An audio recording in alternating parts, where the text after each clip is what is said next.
comments for these companies must complete registration form prior to the meeting, and so we ask you to do that now. You have 3 minutes to speak. You have a timer. You have an all light on tonight. The issues concerning city council and village. That's what we're looking for, and that's what this agenda item is for. You can't take any action on anything written tonight. I'm sure listening to all about things that the village that we need to do or do comments. We have a lot going on. It's pretty fun. We're trying to see what we have all around town. So if you haven't filled out your card, it's like this, it's on the back table. We can now, in a few minutes, and we will start.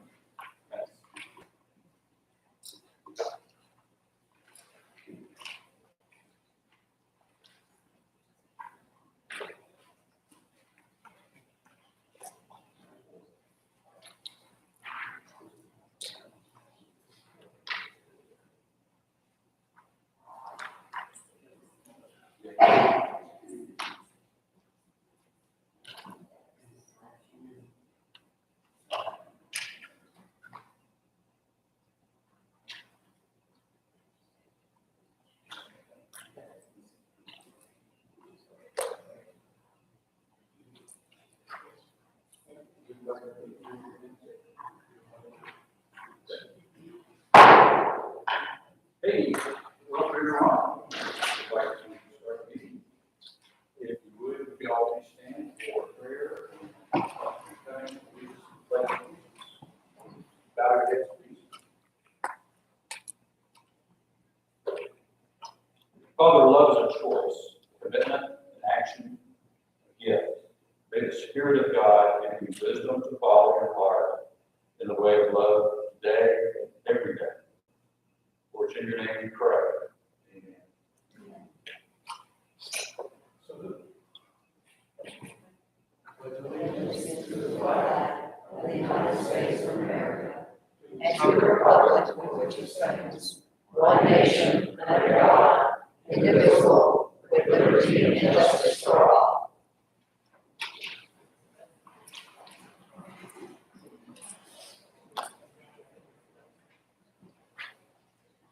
Going to our pledge of allegiance, I'm reminded that these city council are not fortunate enough we are to have 5 people sitting here. 3 of us have been in healthcare in various positions, and it's just really neat to capture the leadership that these folks have brought to the council, along with our other great members. But Dave down there is a retired lieutenant colonel. He's been to Afghanistan twice. And once they gave him back his gun, he was really good. Our city manager down here, of course, is a 37, 38 years, 30 years, well, I think, you know, politicians have illustrated. He's got a 30-year member of the National Guard. He has been to numerous thousands of meetings and led many men. He's one of the highest ranked enlisted men there are. And so we're very proud of these guys. Of course, I served 6 years in the National Guard, so these guys have been out top many times. Oh, I'm sorry. I'm coming back to Melody. Are you currently in the National? 12 years in the Air Force. And she is flying high all the time. So that's 1, 2, 3, 4. I'm sorry, 4 of them. So anyway, it's nice to know when you're in the audience that you got folks that have been around and see things, have been in leadership positions, and so this is something we're elected to do. We just kind of fall in place. You know, we have all had experience in many different ways. So we're proud to serve the city of Village. We're proud of you guys coming from the meeting and helping us. It takes a village. Okay, let's go on and go to the agenda. May I write that down? You bet.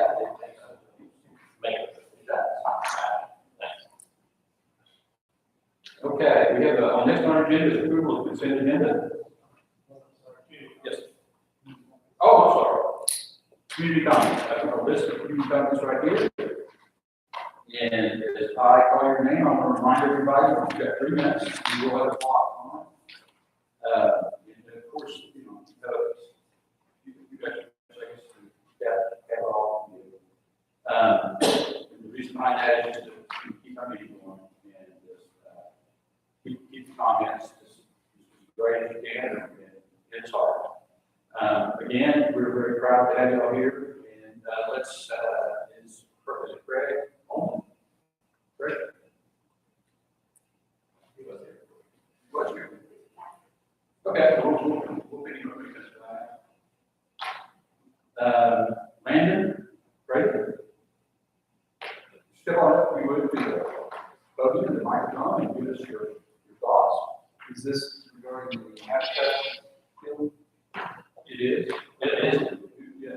No, Okay, yeah. So we'll wait. If you guys, most of y'all need to write that on there. If there's someone in here that is not going to talk about that, raise your hand. I'm trying to. Yeah, keep right.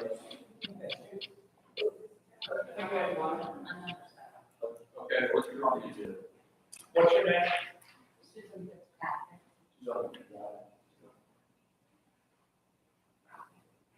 Is there Connie there? Connie there?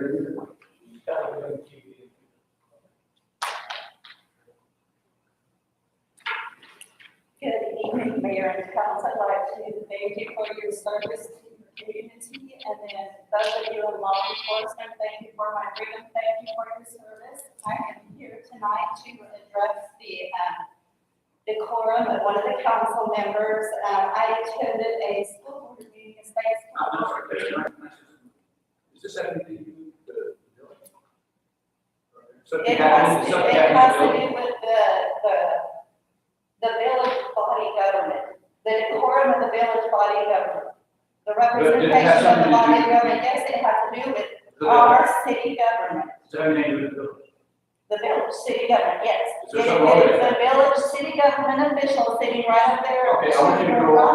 That is, has to do with, that's the village. Would you go on with that? Can I say something before you go on? I was a witness to a crime. If you're here to talk to me about, if you are here to talk to me about the crime, this would be witness intimidation. I'm okay. You if did that on your I'm podcast, okay you if done you it on wanna Facebook, you done it continue. all over the place. If I'm it's good okay if for you it's wanna good for everybody continue else, with that. sir. I just feel that I should let you know. That's whether you proceed. Okay, as a courtesy, because we all are folks that are here, folks, we'll give you 3 minutes. And go ahead as of now. Okay, thank you, sir. I am just here to talk about things that happened, to read quotes that were put out by non-law and that were given on the Villager podcast. And this is regarding the June 22nd Space School Board meeting.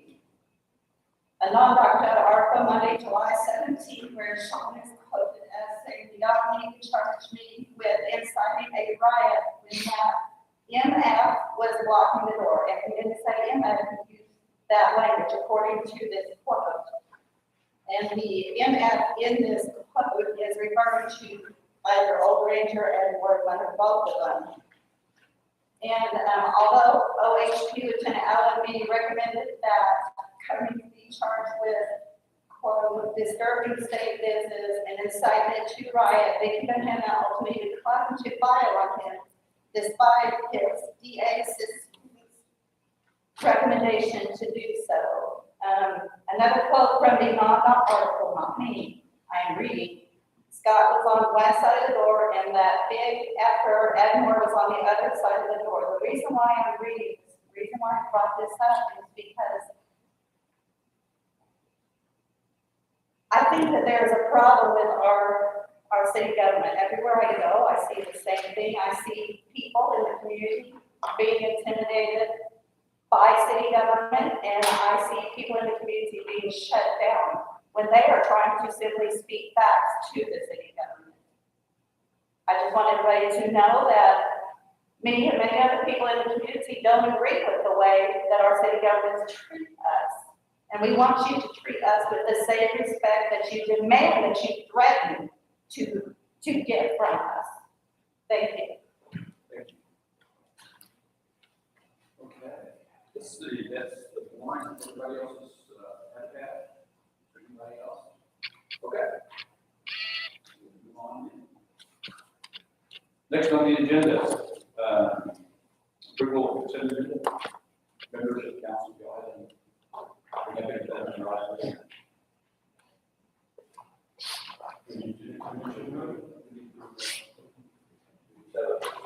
Make a motion.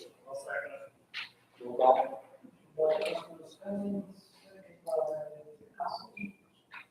David. Yeah. Melody. Yeah. Sean. Yeah. Bubba. Yeah. Sonny. Yeah. Motion passes 5-0. Okay. Consideration of the resolution 717-1883A regarding the zoning review for Cassidy School for an addition to the Bennett Athletic Center. Okay, Ken's gonna come up and fill in on this one. Planning and zoning commission recommended approving this as presented. And then, we represent Cassidy. Yeah, I see it. So real quick, basically, Cassidy Schools submitted, plans to do a, expansion of their Bennett Athletic Center. That is the ones on Pennsylvania Avenue, which is the parking lot. This, expansion is looking to add a little over 7,900 square feet to the north end of the existing building. They're, comprised of the weight room, clothes room, fire right room, and some restroom facilities. The expansion is proposed to be fire protected by means of sprinklers. What the city does is we do a review to make sure that it meets everything in the PUD. One thing that does not meet in chapter 24 is it has a roof line of over 100 feet. So in chapter 4 we have the building standards for our C2 commercial properties. However, Cassidy School is in Cassidy School PUD. So there's a statement in there, so their design standards are a little bit different as far as what we do for commercial property. What we do is look at the elevations. If you can see on the screen, on the left side or the north side of that, it pretty much mirrors and complements the rest of the building, and it's the same.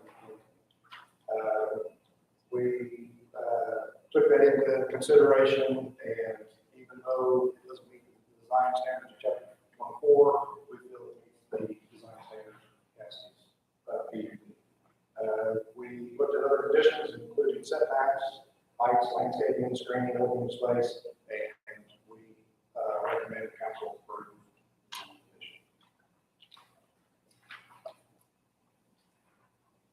Okay. I think there's a couple of things we can ask you to like to. Okay. Yeah, we're very excited about this opportunity, and we appreciate certainly the support that the city and village has given us throughout the years. I'd like to just also take this opportunity to maybe give you an update on some of the things that you guys have been involved with. And I know in the Leadville primary division, I think it was probably about 5 years ago when we asked for temporary buildings because we were kind of experiencing a lot of interest. And you guys gave us a variance, and then we found out that there is something that's happening. So that project is about to close. And so at the end of July, I know there's at least one city councilman who was very about that because it's been a lot of work, and certainly with COVID, and then of course the construction industry, which is, we see the light at the end of the tunnel. And just wanted to show you some pictures that we have up there. As you can see, it's an open concept. They put some nice clouds in that classroom. We have an outdoor classroom with the artificial turf, and of course LED throughout the whole thing. So at the end of July, we'll be getting our occupancy certificate and ready for the school year. I want to thank you guys very, very much for allowing us back to the modular buildings up to now.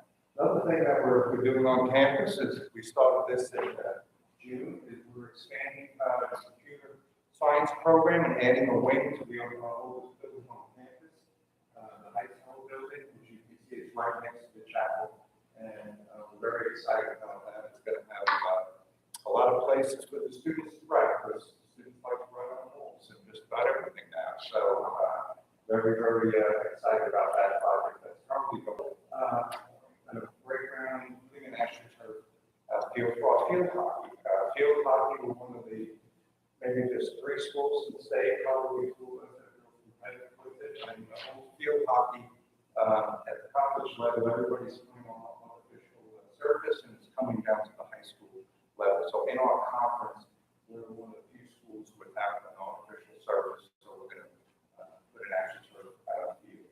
And certainly some of our other athletic venues, we have a bleacher system that we're putting in, but we're still planning that. I'm sure we'll be coming later when we focus on that aspect. But right now, it's just field that we're focusing on the break ground. Also this summer. And their relationship to their relationship to the football stadium, where is this? So it's not going to be next, it's going to be kind of in the middle in relation to the football. It's going to be east, it's going to be next to the softball field and the current field hockey field. So it's kind of tucked away, and you wouldn't be able to see it from the road or anything like that. So it's next to the console. And then of course the other project is that your approval that the Benton Athletic Center, the expansion of the fitness center. So we're also excited about that. So I know I like to come here periodically to kind of give you an idea of what's going on at the school. And just again, I want to communicate to you how appreciative and supportive of you been in the past school. We're very, very fortunate that we're in the municipality of the village. Nice community. When you go into Florida? Well, we have to win some games first. But you know, we all go to OSSA this year, so this is our first year. So, and now in football, it's because we're in the middle of the cycle, we'll still be in independent schedule. But all the other sports, you know, we are on OSSA now. Okay, you're in 2A, you know, I mean, I don't know. Okay. Yeah, 2A, 3A. Perfect. Yeah. But if you have success, as you know, OSSA is multi-level. You know, for a long time, I'm so glad you guys. A lot of fun doing all these things, all around town, all around out of town. Thank you. Thanks. Okay, you got any other questions? You said, due to the pilot that was approved 2 years ago, we're outside that deal with some suppliers. Any motion to approve this? All right. Second. I'll second. Okay, roll call. David? Okay. Melody? Yeah. Sean? Yeah. Bud? Okay. Son? Okay. Motion passes. Okay. Next up on the agenda is a consideration of resolution 7/17/2023 regarding the final plat for Humanity Trust. So this time, we can throw this down. Okay. Good evening, Mark Zell, Johnson and Associates, address is 20 Sheridan Avenue. The application before you is a final plat, which corresponds to the PUD that was approved by this body about 2 months ago. So last time we were before you, we talked about the projects for Habitat for Humanity, the construction of 4 new single-family homes. The PUD was approved, which designated the zoning and permitted certain bulk standards within it. So our next step is to go back, look at drainage, look at parking, everything we talked about in the meetings, and file the final plat application. So our site plan is on the screen before you. Parking was a pretty heavily discussed topic. So what we've done is included 3 additional guest parking spaces in the middle between the 2 northern houses. What that means is every house has 2-car garage, 2-car spaces in their driveway, and then an additional 3 overflow spaces. One of the purposeful things that was done design of the homes was to not put garages and driveways on the east side facing nature. So part of that is so you keep kind of that green belt view as you come around the corner. You're not going to have cars or driveways obstructing that view. And we've matched the setback that was prominent on the street. The other thing we've done is we looked at the drainage. So as part of this plat, we submitted a drainage analysis that was reviewed by Mr. Vick, who's your consultant and city engineer. He asked for a handful of revisions. We agreed to all of those. And so with that, we have a detention pond that's proposed on the west side, behind the two western homes. That will collect any runoff that is generated on site and slowly release it into the channel at the historic. So we're not increasing the runoff of our property into the channel. And so no additional runoff is being generated that could cause any impact to anyone else along that channel. And so with that, it's our belief and our understanding that we meet your subdivision regulations, we meet your zoning code, we meet our PUD, and we meet drainage ordinance. And with that, we've asked for approval, given that we've met all conditions within the city. I'd be happy to answer your questions. Next question. Wow. The drainage pond or the container or whatever, is that for the drainage that's coming off of your property as opposed to coming down the channel?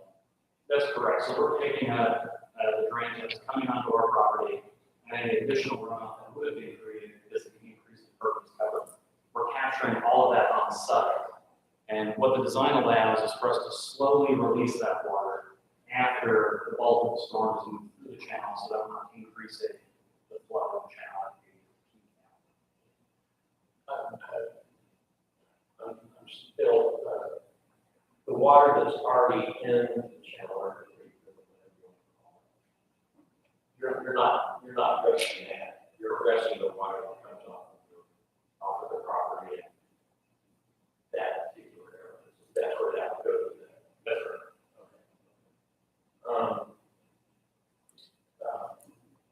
I have a little bit of concern, or a significant amount of concern, related to the water that's northbound, if you will, in that southwest house.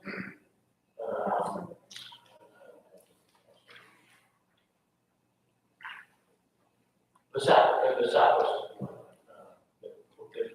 would be the first to face the water. I walked that yesterday, and that, as I'm envisioning it, that property is in the path of after a heavy rain of water coming through. And it would be a big deal once or twice, but over the years, I sense that you're going to have a problem with that particular property, not you, but whoever owns it at that time, dealing with damage from repeated drainage issues on that curve where the creek is. I was looking at the pictures. I wasn't on the council last time, and I was showing the pictures I guess also from last time, and you had a little white line.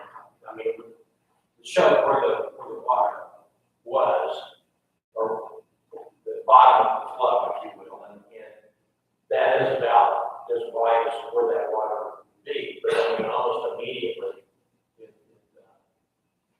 heavy rain is going to overflow that area, and it's going to be coming up with current, and that's a concern for us long term. Maybe not for you personally, maybe not for me personally, but whoever is going to that house and tennis shoes. Was that discussed at all in the last meeting? I don't know if that was specifically discussed, but what we do when we do our analysis is we take into account the water that can come onto our property after a certain rainfall. That's how the drainage analysis is initiated, and that's what's reviewed. Ultimately, where I disagree is liability does fall. So we're not going to be the property owner, but as an engineering firm we're stamping and sealing. So if something was to fail, it would happen because of poor design or something wasn't taken into account, we are liable for it. So when we go through these, we do everything we can to mitigate any potential liability that would fall. In addition, you have a city engineer that reviewed the report and found that the house placement is appropriate. And one of his conditions, we have to set a finished floor of the house. So what you're viewing today is a site that is unimproved, is not taking any drainage into account. It is allowed to run throughout the entire property. After a grading plan is done and after the ponds get constructed, we're going to channel and funnel that water into our ponds. Any water that may be backing up on the property is being accounted for in those ponds, which will then be released. So That goes back to my initial question, which maybe I just didn't understand. But I was asking, the water that comes onto the property from the south, going north to Hatner Road, and under this term culvert, that was built 40s, 50s, well, maybe 60s, I don't know. But that's a detainer as well, that backs the water up. And I'm just wondering, if the heavy rains we've had, and we've had drainage problems over the entire area we probably had problems forever. We started addressing them about 10 years ago. We spent a ton of money trying to divert, capture, slow the rain, but a lot of it comes down that, when all said and done, it's coming down that path. And from my on-site, non-professional assessment, the water's going to be coming up. I mean, it's going to be coming up, it's going to be flowing, and we have those problems set up all over the village, and that would concern me that there would be another problem there that would at some level be the responsibility of the city and the village. If we don't address it now, that's my assessment. Again, I'm no engineer, and I don't know that. That's not a lot of space between where that water at its base and what I perceive to be where the southwest corner of that property, that house, it's not that far away. It's not that. I mean, it's not a hill to speak of. So it is. I don't know. That's my. we appreciate the concept and concern. I think ultimately what we propose is something that doesn't exist on the property today, which is on the water. So that portion of the property will have berm around it, roughly 4 feet to hold that water. That doesn't exist today. If there was any concern with this design, we thought that the house could flood, we would have not stamped that plan. Your city engineer, who's also a professional engineer, reviewed it with minor tweaks as for revisions. So based on that, we're meeting your drainage ordinance and your criteria to build a house before us in this location. If other improvements of the channel are needed, yes, that would be on the city or village. But the pond that's on this property is in a private retention drainage easement. So that is outside of the village's Yes, yeah, but again, and tell me if I'm wrong. You're just talking about the drainage facility that you're speaking of that would be a part of the, that's just coming basically from, what is that, Orlando? Is that the street? What's the name of that? From the south. Well, it's pretty far full of water. No, I'm talking about from the street to the creek. Major. Okay. Orlando Major and Yeah, so weird something. Yeah. But I mean, your retention facility is addressing the water that's coming from Major to there. It's not in any way addressing the water that's already in the channel going north. Is it, or I mean, am I wrong? You're not incorrect. Water that's in the channel is water that's in the channel. What the drainage ordinance and regulations speak to is to not allow additional runoff to go into the channel past the historic drain. So that that's what we designed to, that's what your city engineers reviewed. So from that standpoint, we understand your concerns, but we are wholly in conformance with the regulations of your drainage ordinance with the city. So we don't have that concern, and your city engineers.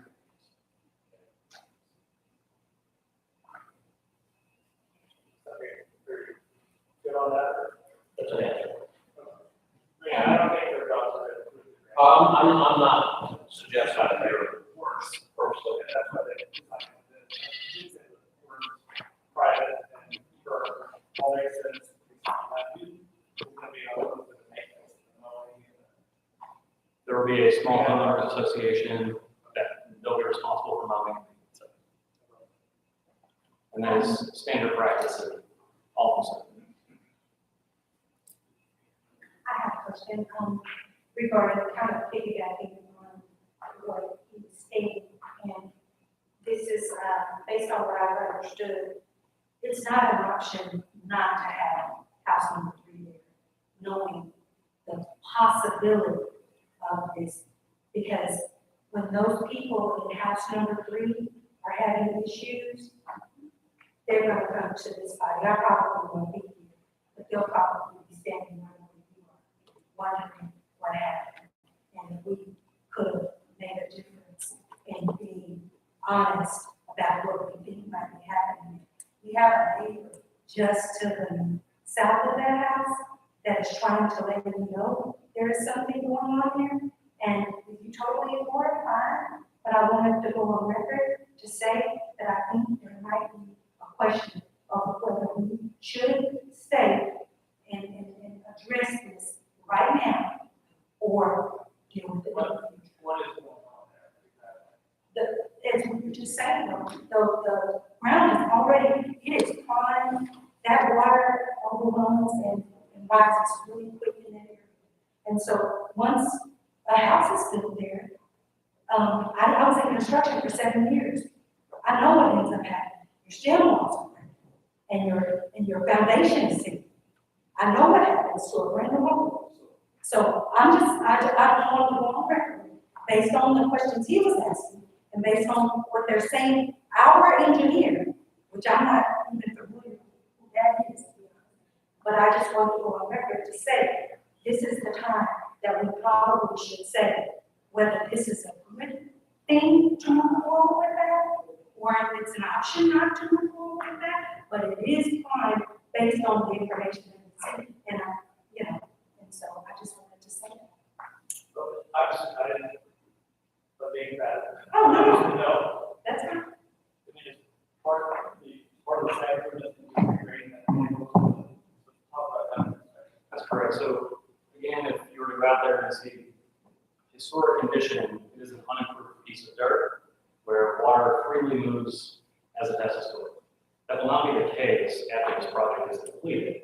Likely what you'll see is the water being picked up for a common area and brought back in to the detention pond. So this idea that we have concern that this might happen is not the case. We do quarter sections and full section subdivisions around the metro where there's always that concern that unimproved land handles water very differently than land with improvements.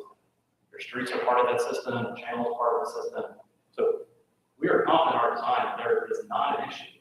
And it is backed up by your consultants, independent reviewer. This meets all those recommendations and regulations.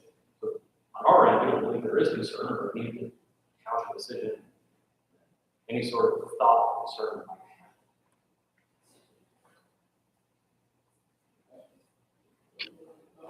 I just know we had how many millions of dollars we spent on putting a huge pipe system under what we want to do. Northern and whatnot. We had engineers back then, but we just spent a ton of money diverting it, and some of that water has to be going down this creek whenever it comes out from our pipe system. Which would mean that we've already added to the water that's there. I mean, but historically, I guess my question would be, 1 home, 2 homes, 3 homes, 4 homes. Is there an expectation of increase runoff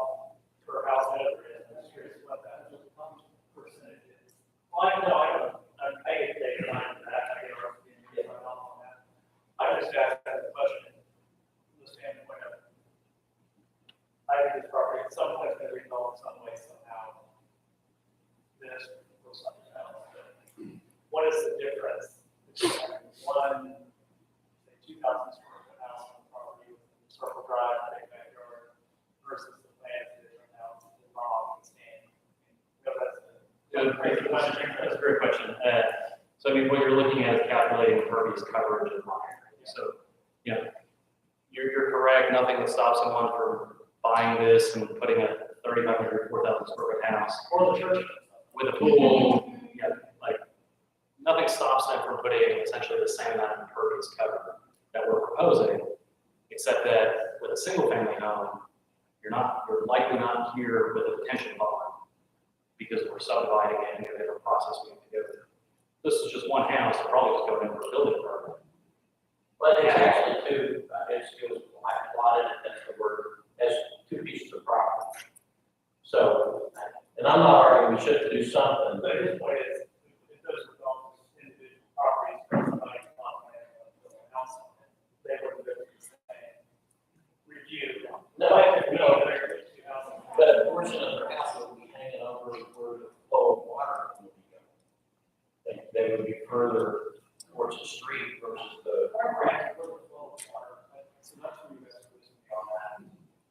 They're going to come in, move the land, and regrade it. That's going to adjust where the water's going. Our office, and I believe your city engineer would disagree with replacing water with flow, replacing comes with flow of water. Just because there may be water that's standing on a property or a rainy day, not. Again, I'm not talking about the property, I'm talking about the creek that's already existing, and the water flow that goes through that creek. You're worried about increased flow of that. I'm not worried about the water coming off that thing, I'm worried about that southwest house is gonna be in the flow of water periodically. And at least as I Do we know? see it. Do we know the creek flows that high? Yes. Sorry, we overstayed. Just ask the question. If you put a sign,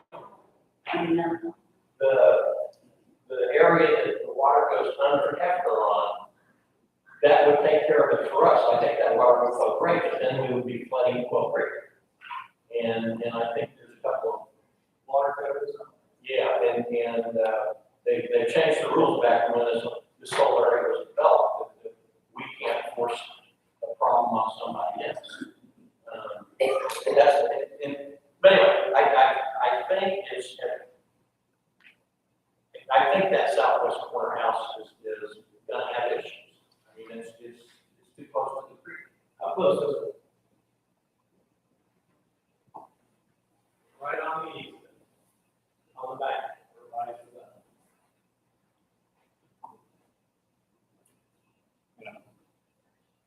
Gonna ballpark.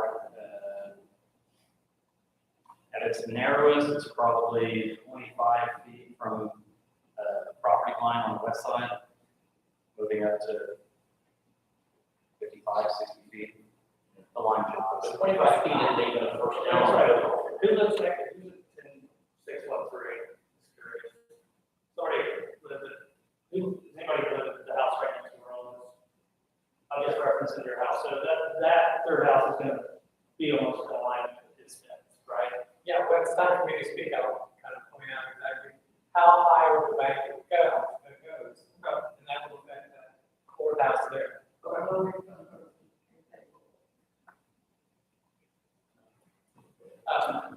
I'll wait till I speak. I'm staring at a map and looking at stuff up here because, you know, So it's last meeting you were here, the worry on drainage was that water was going to come from this area down there, so you solved that. So we are to a point of it's whether we believe that you and the other engineer are correct or not, is our decision, right? Is that sort of, just making sure we're all on the right decision. I mean, also, we had to be fair on that. My district council is, we usually have very well on that, not an issue. If we have that, I don't know, 3 days meeting over here, and then here. Well, you remember when, who was the developer that did, he's only done 2, but it was for 3 things that used to be a rent and a half, big houses, or rental property or something like that. They'll face Kevin. And Quell Circle, I believe, is the first west. Jeremy. And I don't remember whether it was the Quell Circle, out the houses, or just a little bit further. But we had some serious problems related to drainage. Jeremy had to work at 2 or 3 different ways to and I wouldn't even vote on that one, to satisfy what the council was concerned about, because there was a drop down to the Quell Circle area, and basically what they would do with the water right is their problems. This is a little bit different, is the water is already there, but it's not. It's only when it rains, but the flow of it goes from a trickle, which is what it was yesterday when I was there, to it goes fast. But it's certain. Future homeowner. Yes. Homeowners, and I know you guys have concerns with Yeah. Yeah, I'm not worried about the water coming off of the property on which you guys are talking about. My concern is that we're gonna have a problem with that. Whoever owns that property, 10 years from now or so. I'll just add, because I think this goes along with what you're saying, and we appreciate that. The property is built up of it, and then there's a pond, so the house is not going to be sitting on the elevation of the land that existed. So it's going to change. So I don't know that it's a fair comparison to see where water is sitting and ponding on property today versus where and how it will operate on a project after it's been approved. Did you all move that house from the last time you were here? I wasn't on there, I wasn't on the council at the time. I mean, I think the houses have maybe shifted slightly. We got final floor plans and we've worked out the easements, but they're generally in the same location. Well, I was looking at the design that was from the last meeting, but when you walked up the little slope, we had to be on the house. I mean, it wasn't, the property on that side is not as deep as it is on the other side. And I understand the staircase, but, I think the southwest house maybe shifted east 5 feet. And that neighborhood was again, we're talking feet, not with all due respect, because I know it's 5 feet. You said 25 feet, and as I said, that's not even a first down of football. 25 feet is not a great distance. But I guess, you know, I think I would like to higher up the house. You gotta be happy with the simple thing. There's, floodplain wise, looking at that, what is that creek designated as you guys? Looking at floodplain down there. I mean, all that's taken into account. I think technically it's classified as the floodways of the channel. I don't believe in our review there's been any additional that shows that the floodway is extended outside of the channel. And that's what we look at. And we cannot build or construct anything with the floodway. That is dictated by federal regulations, local regulations. So again, we're confident in the design, and the city's engineer agreed. So I guess we're happy to answer questions. It seems like there's a disagreement in whether or not it's viable. We've got. So when there's an issue, you guys talk, what is the recourse? I mean, If that house was, if anything ever happened like that, I mean, likely they're going to file a complaint with the city. The city's going to respond and say, it's a private detention facility, here are the detention plans. And at that point, that homeowner has the right to file a lawsuit against contractors, against Habitat for Humanity, against Johnson and Associates as the designers and contractors of the project. Do you know if they would be required to have flood insurance? They are not in floodplains, there is no flood insurance. there's special limitations on that lawsuit. To 50 years. I mean, there have been lawsuits that have happened in subdivisions that have existed for decades, and it just comes down to the exact situation. That, as far as I know, there's not a limitation as long as the pond and the facilities have been maintained. It comes down to whether or not it's designed correctly.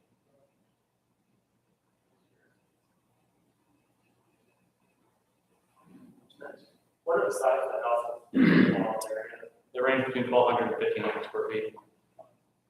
They're all 3-bed, 2-bath. It meets all of the architectural requirements that were outlined. Go back to that. Scroll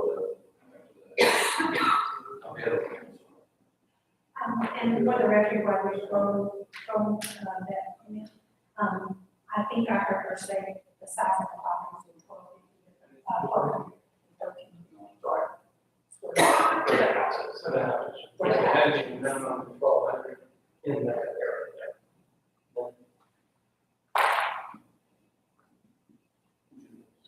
There's one where you have a view of the lot, and the two lines. That one, yeah. It's just an estimate, so. Right. But But it's it's not but it's really close. My thoughts are on, I'm glad you guys addressed this. My thoughts are on the football field. Look there, put 4 houses between there. And the driveway. And you know, everything that goes with it. And that's been my concern all along. I'm sure we talked about it, yeah, I'm sure these folks are still saying the same thing.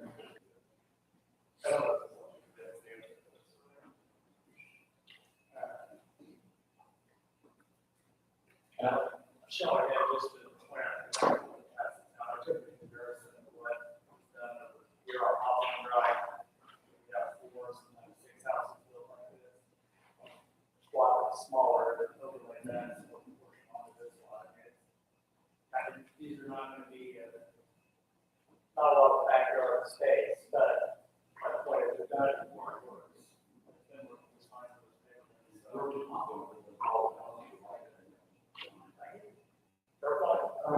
Just want to make sure we're staying on bulk and density standards. So that can be done on something. Really all that purview.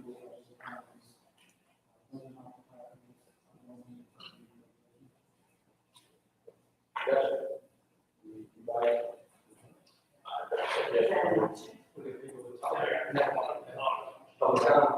Thanks, sir. Okay, Bill, you got a question? I was saying, is that an option? Based on what you just stated, unless the council is going to, if you will state your comment. I thought I was saying, unless the council moves into. The council is the ultimate decider in terms of what discretion on your own. But to do so is still required.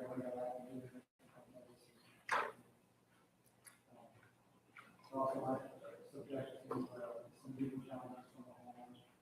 Probably not. I think that's worth clarifying just for a second. So the city council absolutely has the right to seek a rezoning of a property, but to do so without the authorization of a property owner, I think would be very troublesome and is not something you see city council do. So amendment to the PUD isn't simply, let's vote to amend this down to 2. You're redirecting the staff to file a rezoning application on property that is not controlled by the city. I think our take would be that would be a simple overreach of property rights. And so the stage we are at, to reiterate what Jeff said, is do we meet all of the regulations and guidelines, PUD, the subdivision regulations, and the drainage ordinance, which we do. So short of that, we would highly recommend against seeking a rezoning a private individual. And if I understand correctly, and I'm building into this, based on what you just said, it initially started out as 2. It was then grown to 4. And so if we went back to the initial 2, is that considered rezoned? Yes. Or currently allows. Yeah, unfortunately, our office was involved when they first came through with the lot split for two. Through that process, was involved, we looked at the property, with the recommendation, or thought put forth that maybe the site handled for homes. We went through that, it seemed doable from an engineering standpoint. That's the application that was filed, and that's the application that was ultimately approved in July.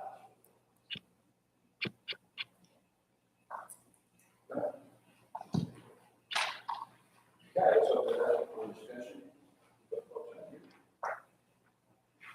Great, let's start off.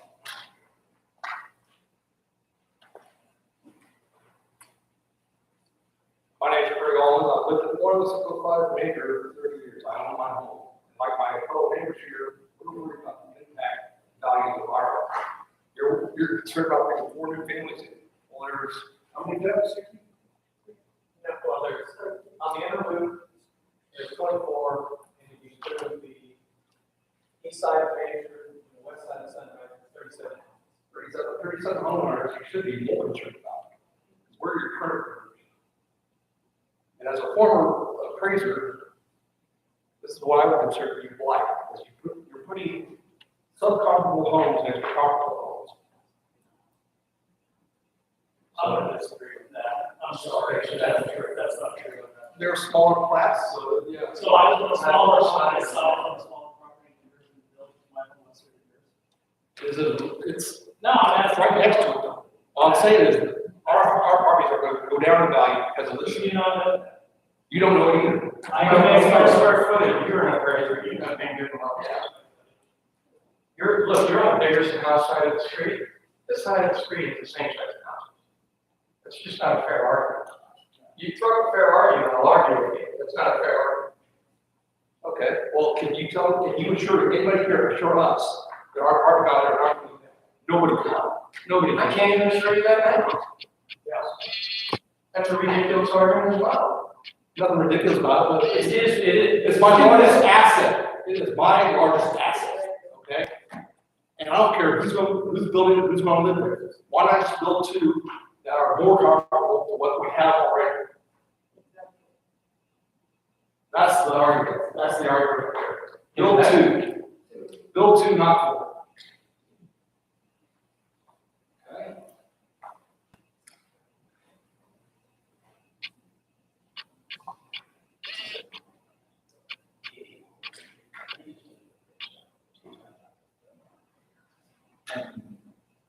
Jack?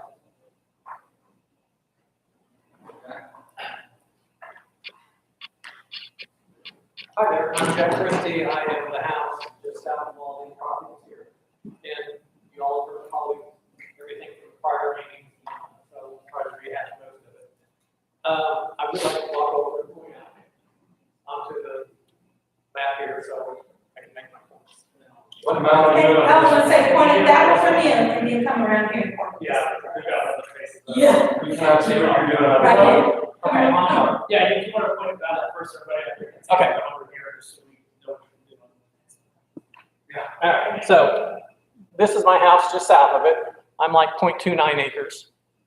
My understanding was that all of this is 0.59, but that also includes all this area with the dashes that is easement. You still own it. Like right here, my property line. It's okay. Just something. What did you draw? On the red, property line. I didn't realize I was that powerful, folks. Okay. If we could go back. Go back to the other picture. There we go. Okay, this is the center line that is paved. There's like about a 2-foot wide thing there. There is a ditch that goes up rather high over here. Same thing over here. Well, the dash right here, this is my fence line, but I own to the middle of all this. So while this is a real nice picture, it makes the area look bigger. This is upward slope from the ditch. Okay, I'm sorry.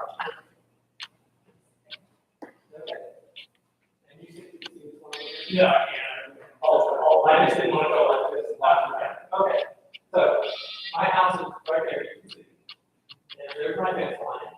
And this is where you kind of reach almost the top of the slope coming out of the range. This is the middle line of the range.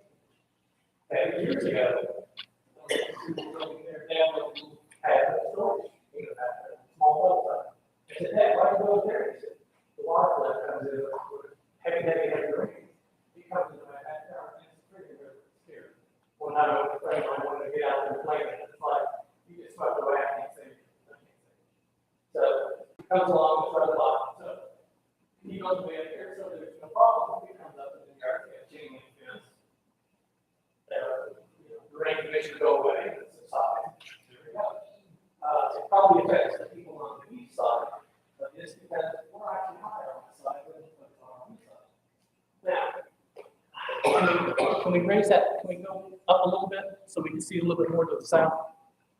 Down here? Oh, I'm sorry. He's there. Okay, it doesn't show. anyway. can you minimize it one? What they I want will to check show? that.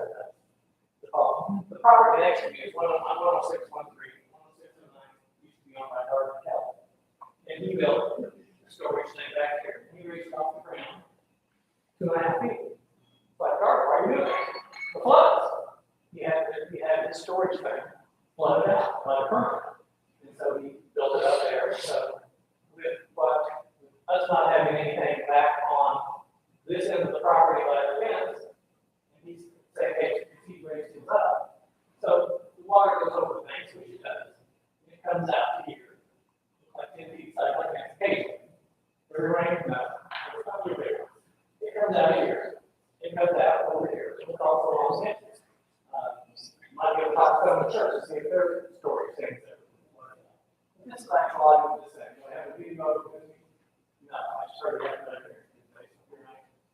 But this corner is right at the top. We say there's just all over where it's raised up and the retaining wall, but the water's coming down here heavily. And they have a retaining wall here, we can bring it back up because they have to look.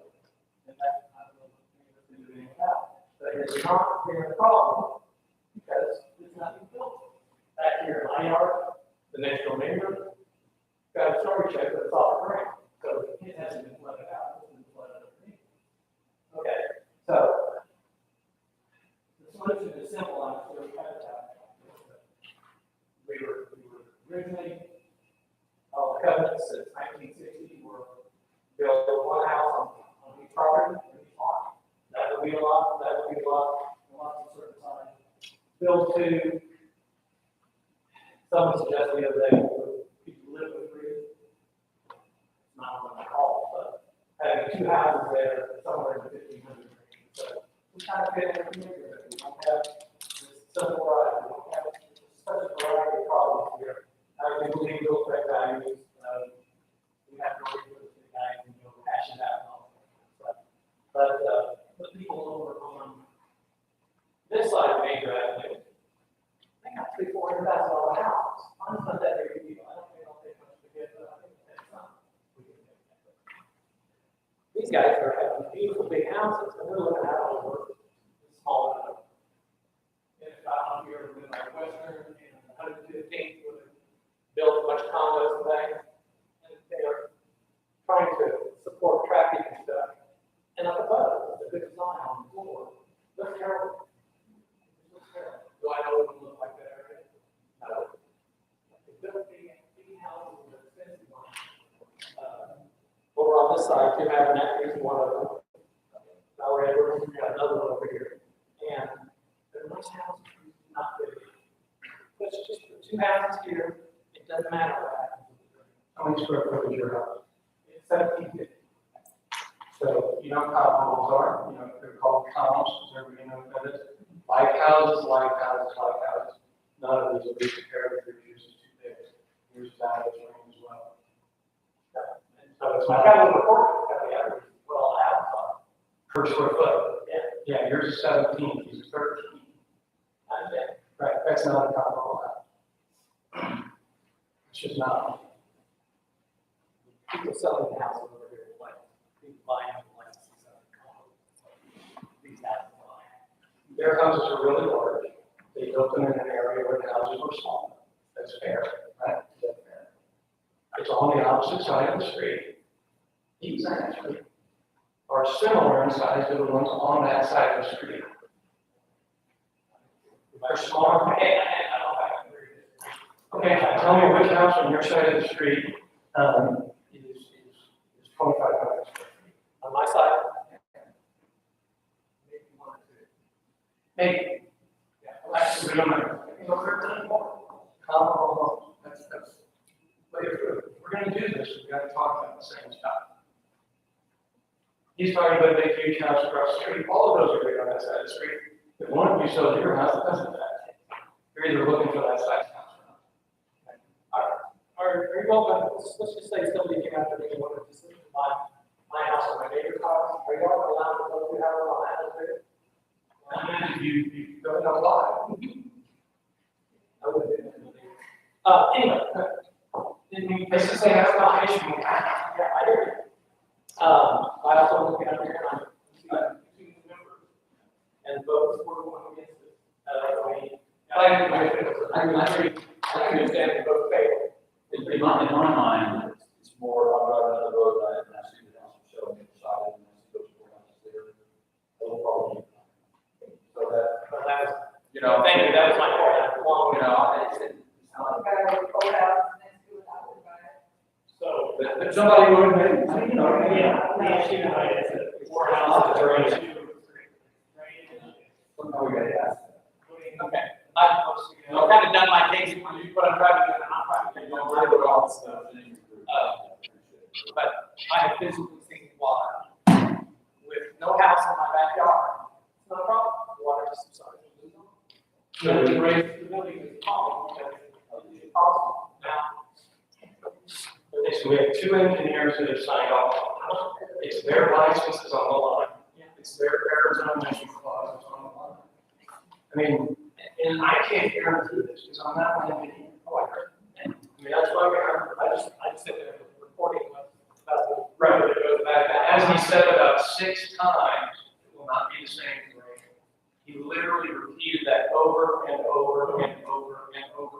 So we can't talk about that like it's oranges and oranges, it's apples and oranges, way it is now, and if they go with the barriers, that would be what they're hired for. does that warrant further study from you guys to find out what that area of that land is gonna look like after they do it? I mean, we're seeing something from up above. So I'm raising the question, I guarantee you the engineer, all of that, you will see it, I mean, the question for the engineer, when it's regraded. Is there an adjustment to the height, up or down? Yes. What is the adjustment? We have to go back and look at the report, but one of the things that your consultant engineer had said was that the homes had to be put up a certain distance, I think it was half a foot, higher than the pond, so that the water is being caught in the pond and the homes are sitting above the top of the berm. So If I'm standing in his house, looking at that property today, the house, where it will sit, will be a foot and a half higher. don't quote me on that exact number, but yes, the home will be higher than the existing grade. I think the other one thing that's worth noting, in the county's backyard and on this lot, there's an additional 40-foot drainage easement that was already platted. It was included as part of the channel. So there's a 40-foot drainage easement on our lot today, and then we're adding the additional drainage easement on top of it. So this is in addition to an existing drainage. So when they say water has been coming up, it's coming up in an existing easement. We are capturing any additional that's coming behind that. Can I ask, who's the consultant engineer that you referenced? His name's Don Vick. He's your, his firm is J.G. He retired. He's still licensed Oh. here.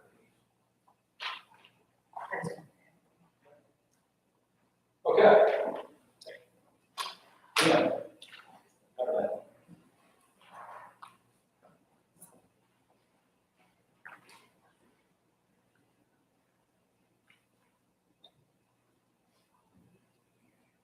So I live across the street and one of those bars on times is about 1,600 feet. Correct. It looks big, it's not that. Just a quick record on that. this initially started because of the density issue. Pardon me?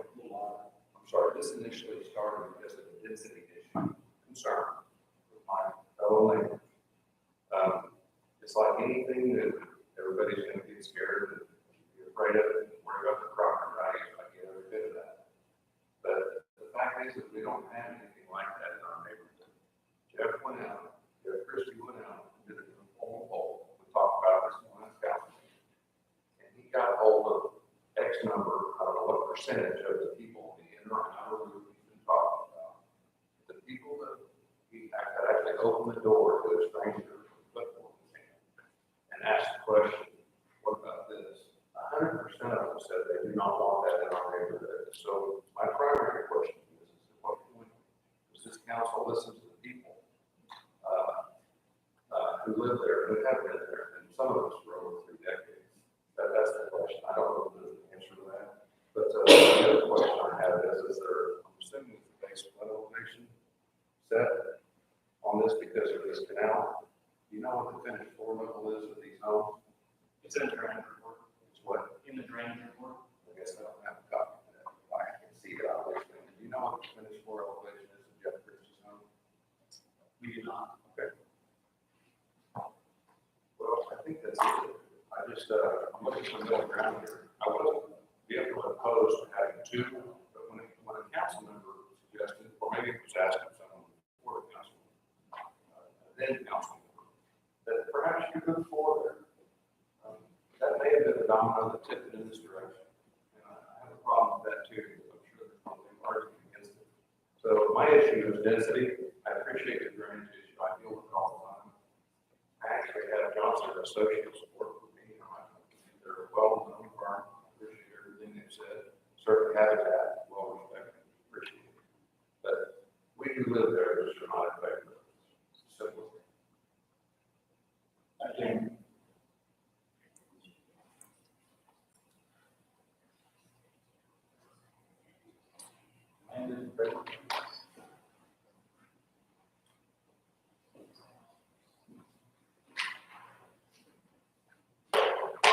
Hello. I don't know what I can say that hadn't already been said. This is my first council meeting in 10 years or so living here. I'll go back and mind my own business when this thing is adjourned. So a couple things. One, on drainage, I have noticed that I live on the Sunrise side. Friends with some gentleman back there, his house is flooded, I think 5 or 6 times. So I know these people personally. This is your neighbors. You guys have homes, you guys have neighbors, hopefully you know. So this affects us. As far as the drainage, that's already under maintained drainage. That's just a fact. I got mosquitoes starting at 6 every day, summer, spring. That happened with the last iteration. I'm not here to gripe about that. I'm just saying we're stacking on an already existing issue. That doesn't sound wise. Regarding, I wasn't at the April meeting. Somebody was from my house. My antenna went up. This ain't right. This isn't right. I'm sorry. Regarding his message, well, I guess you neighbor. The council was there, not Habitat's idea, not the church's idea. The whole reason we're staying late here today debating this was in councilman's idea. Is that correct? It was openly said. He admitted, he's like, oh, it came from my idea. Somebody asked the question, how did we get to 2 to 4? It was my idea. He said that looking at that piece of land, that was not affected. He said, no, you fit 4 houses. So it's his idea. Let me tell you a little story. And it was said that the only option that was given when they came up to the city was 2. Well, they would have looked at it. And then the conversation, there was training, there was no malice, no anything else. I agree. So that, I agree. That in conjunction with a couple other details. You guys tell me if this is correct. Those who read the meeting. He's also calling the Habitat person's friend. They were in a prior relationship. Is that correct? I don't know, we're from television. Okay, but I clearly don't. Okay. On top of that, I think it was easy. Well, you address that? Can I talk first? Yes, you may. I'm not trying to argue. No, it's okay. So as a resident, when I hear we were kind of ignored, we weren't mapped, nobody pulled up and kind of mapped this thing. It was overwhelmingly majority of the street. Let me ask you this. In the history of streets getting along, has 90% of people agreed on anything? I'm serious. I'm the councilman for that area, no one, no, because it's important, because it's shaking. Well, you can Not one person called, has to sit down or anything, they showed up with the list. Not one single person So, attempted to get a hold. so hey, I'm not that, I really. No Okay, so I think what you're addressing is a whole nother issue, a communication issue between the public and what goes on here. I think that's a whole nother cycle. Right now, we're talking, to your point, I'm on this big house, my deal to stand on isn't values. It's a principle deal. That, it being ignored on top of what sounds like it being shoved from 2 to 4, from the councilman's idea.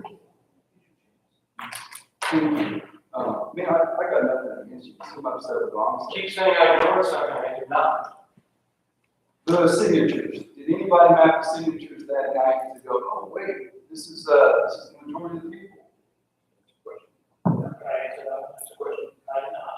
Okay. I got the numbers presented to me. Personal experience standpoint up here, it's unfortunately reflected. Sorry. So my history with petitions that are led by citizens in here, I have a fortunate bad history. And so to be presented that information that night, I didn't know what was asked, I didn't know what was presented, and so, and I've also had other neighborhood groups, I'm not chasing you guys as life, but just so you understand my background a bit, pretty extensive and horrible lying that went with the petitions, the version of the sign them against something the council was doing, when in fact, people were not notified of the facts of the case. And so, I hear you on the numbers, it's hard to know when it's thrown at you that night, and then also no information about what was said, what was presented, and any of that. Because anybody can go through the word that's feeling like fire, not a lot of words, I get it, it's not fun. But just being told 90% of people disagree with this, what do they disagree with? Correct. I think the answer is, as you said,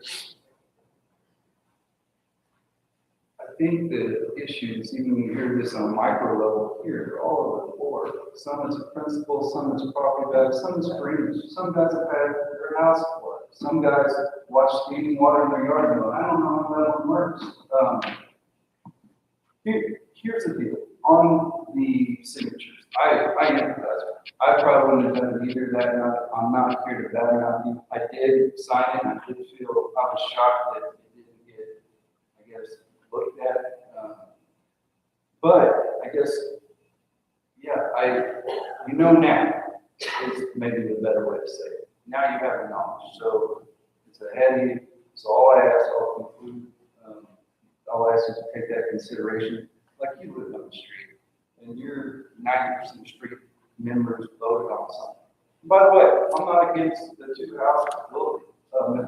It's agreeing, it's knowing my other neighbors and their part. That's my problem. Oh, I appreciate it.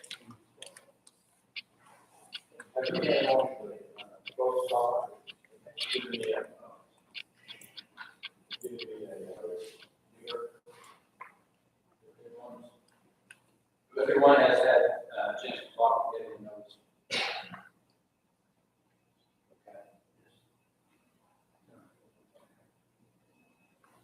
Okay, council, do you have, after that, do you have any other comments?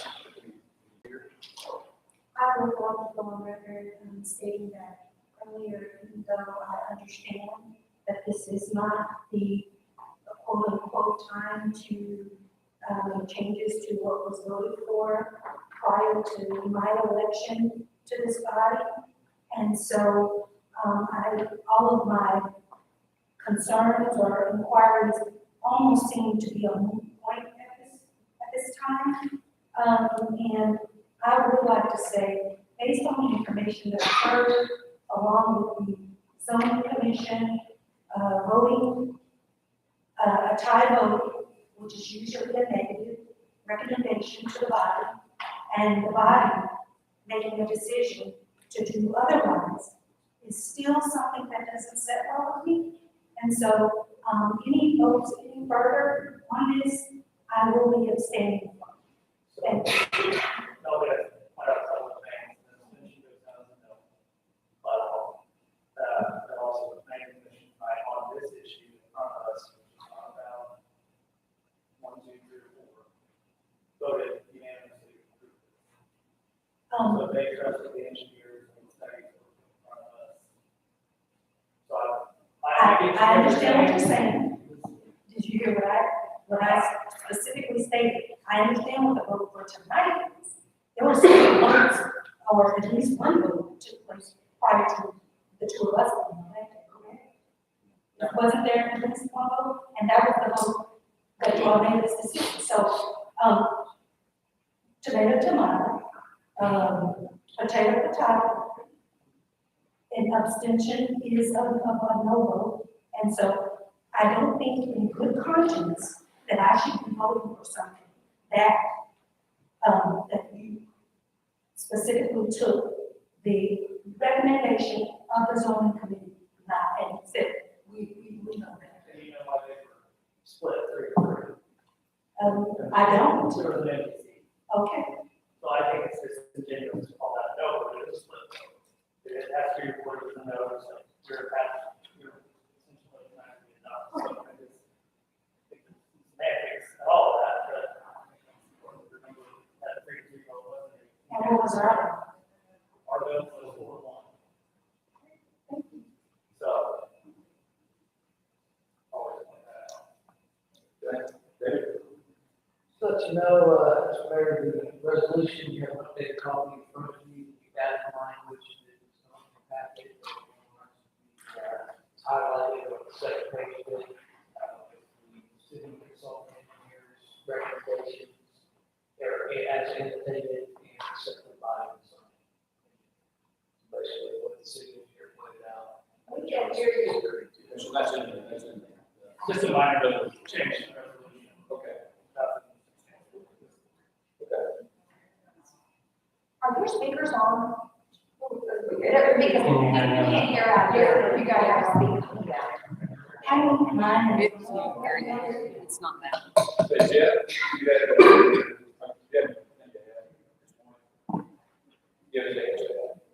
No, I will say though that for people who are interested in zoning hearings,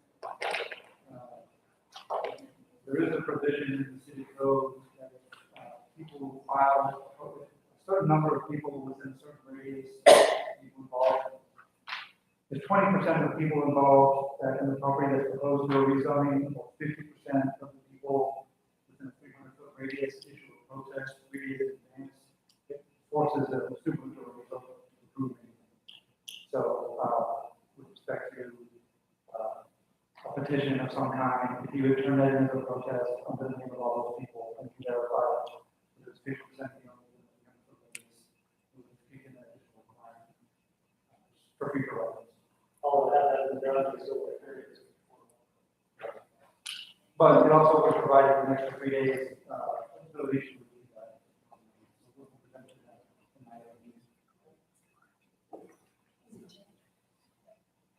So I just want to make sure I understand, because there's been a couple of things stated tonight that most of our residents, including myself, who's recently been graduated from resident to representative, and most of us don't know that stuff, and I don't know if it's 100% fair to almost say, you didn't know any better, so you don't have a say. Is that? Not that they don't have to say, and I believe that this information is included in the zoning laws. Okay. Which went to the future property It owner? was mailed that way. Thank you.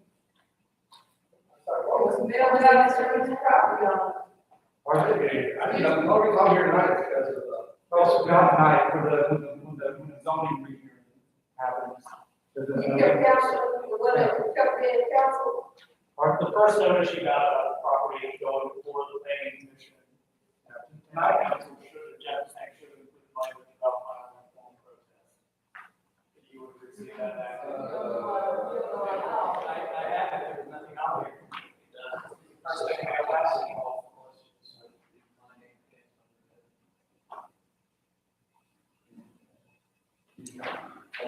I was just going to make a quick, very quick closing statements here.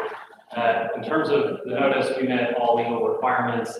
Even if that petition had been turned in with 100% of protesters, we still received a supermajority vote that night, which means the zoning still would have been approved, and that's what led us here today. The Planning Commission tonight on this item unanimously recommended approval of the plat because it conforms with all of the regulations. I don't have my copy of Robert's rules on me. I don't know if your esteemed council does. I believe, though, that you cannot abstain from a vote, that you have partaken in the entirety of the discussion. There would have been a conflict, and you would have had to leave the horseshoe to abstain from the vote. So your take that a council person, regardless of whether or not they were here for a zoning application, has the full ability to review the application before them, given staff's recommendations, and weigh their decision on that. Trust engineering, I'm going to trust the attorney to talk to please now if she's there. Okay, I'll be even briefer. This vote could go either way. I'm curious. Let's say the vote, if the vote's passed, then I think the homeowners here are trading about it. I think that party's over on all that stuff. But if you vote to disapprove, I mean, not pass it tonight, does that kill the habitat thing off, or does that mean they just come and amend it and try something, do something different? Like I said, we're not opposed to that two houses being built over there. So what's the answer to that? That's One, for. We can table this for. I guess it can be voted down. I mean, if it goes down, does that kill the whole project? And like I said, I don't think we're trying to kill the project. That doesn't kill the project. Okay.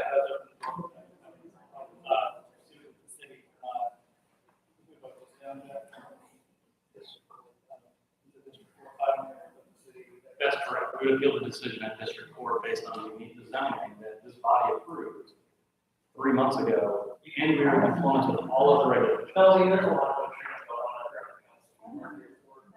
Excuse me, I'm not a child, please do not speak to me.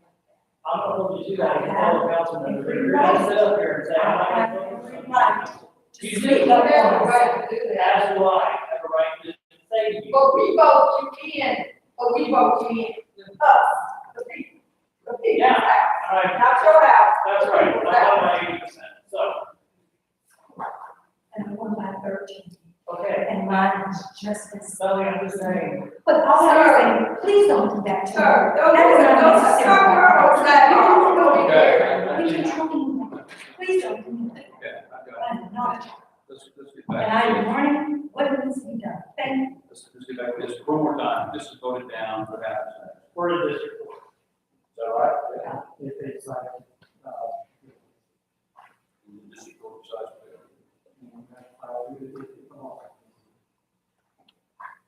okay, we got that. Well, but before we get back, is there any flexibility on habitat for humanity? Is 4 for jail?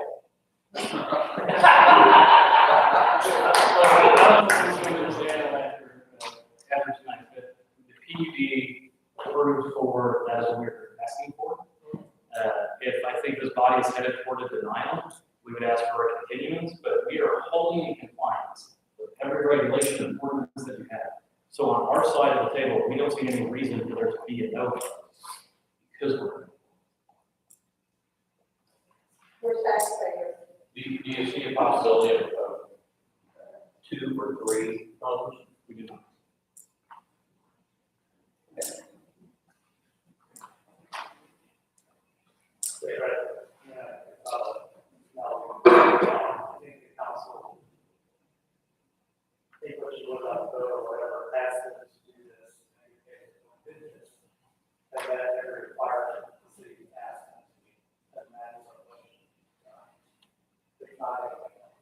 And I stated a moment ago, even though you said I wasn't convicted by stating that there was a typo on the zoning when they gave the recommendation, and it was voted typo vote, which is supposed to be reported as that we don't always accept their recommendations. I was also told that.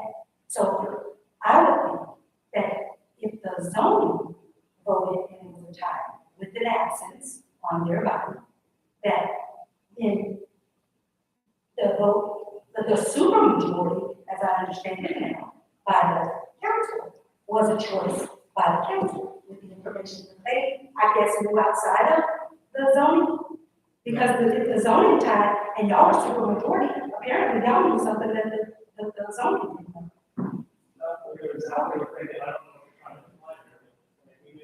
I'm just stating what the vote is. I think it's extremely important, the density, the number of lots, the number of homes, the size of the homes, none of that is what's before this board. The only thing before it is a plat and the question, do we conform with your regulations? No. That is the question. Everything else was handled and decided at the previous council meeting, where this body voted 4-1 to approve. The zoning runs with the land, that is outside the purview, really the discussion should be.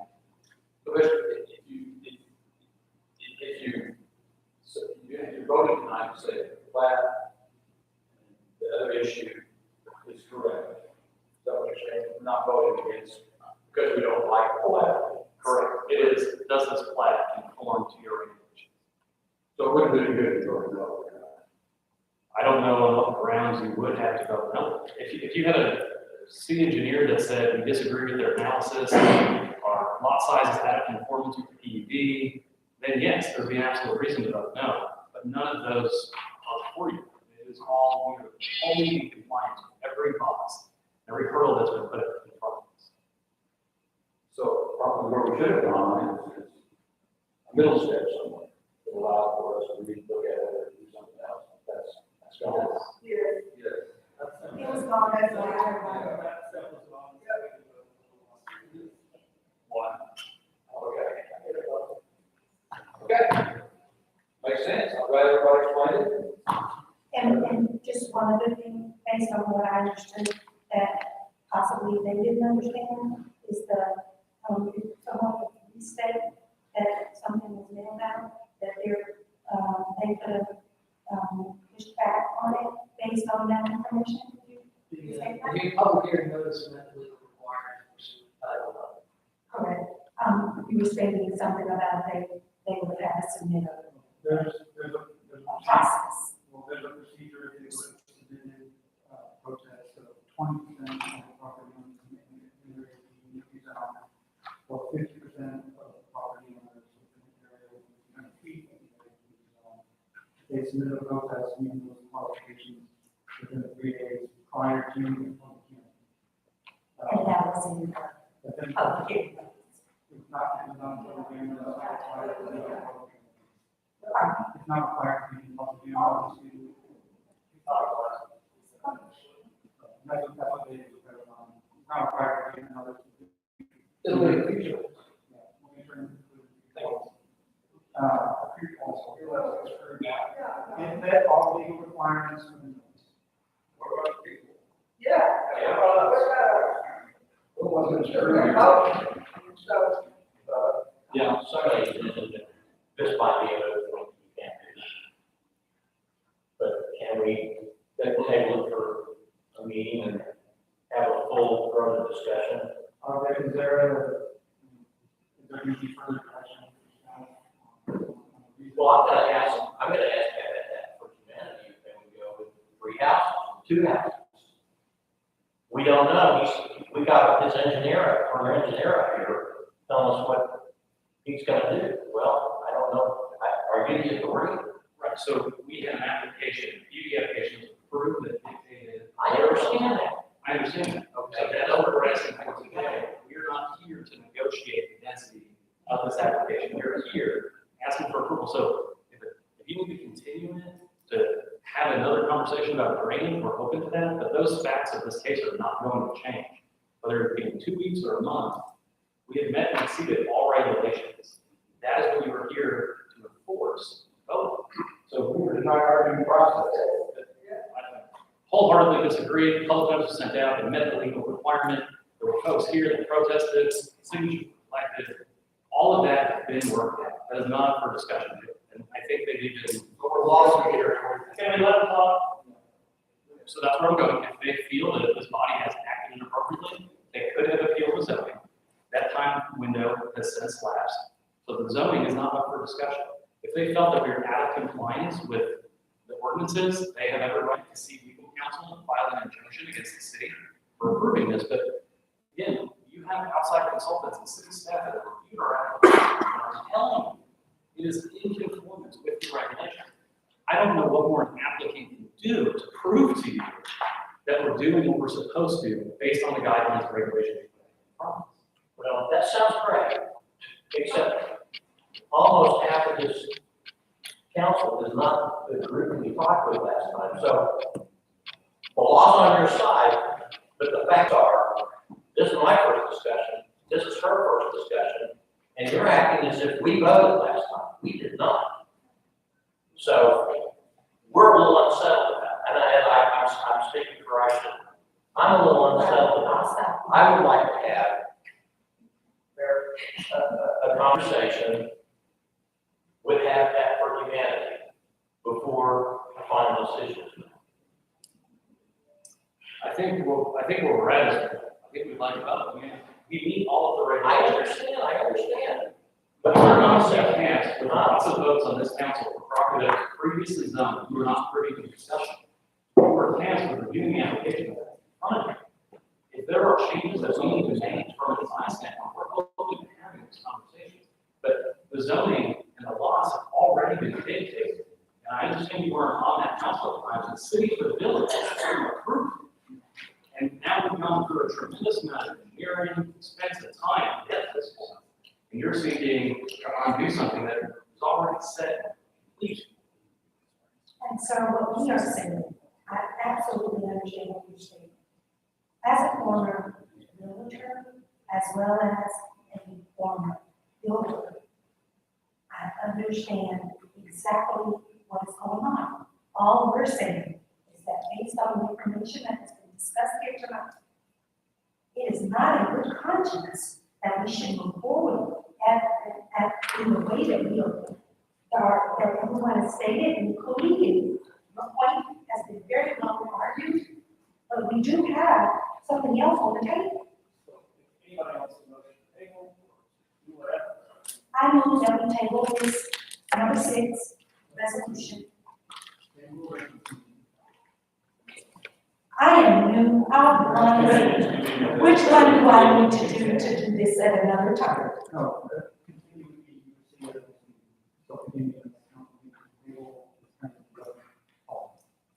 That's why we can have a conversation between now and next meeting. I like the first one. I mean, you said indefinite, right? It has to be our agenda, right?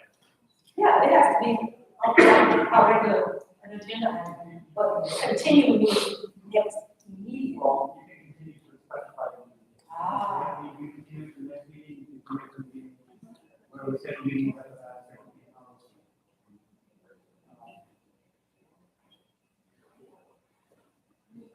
And Well, yeah. I'm just can't tell you how disappointed I am because we have done everything that we've been asked to do. So it's just people have to, which I do when they can build it. And we want to afford it. So I hope you will vote to help us help more families. Your street. Thanks, Amy. Thank you. Okay, so, did you make the motion? I did not. okay, Did you make the motion?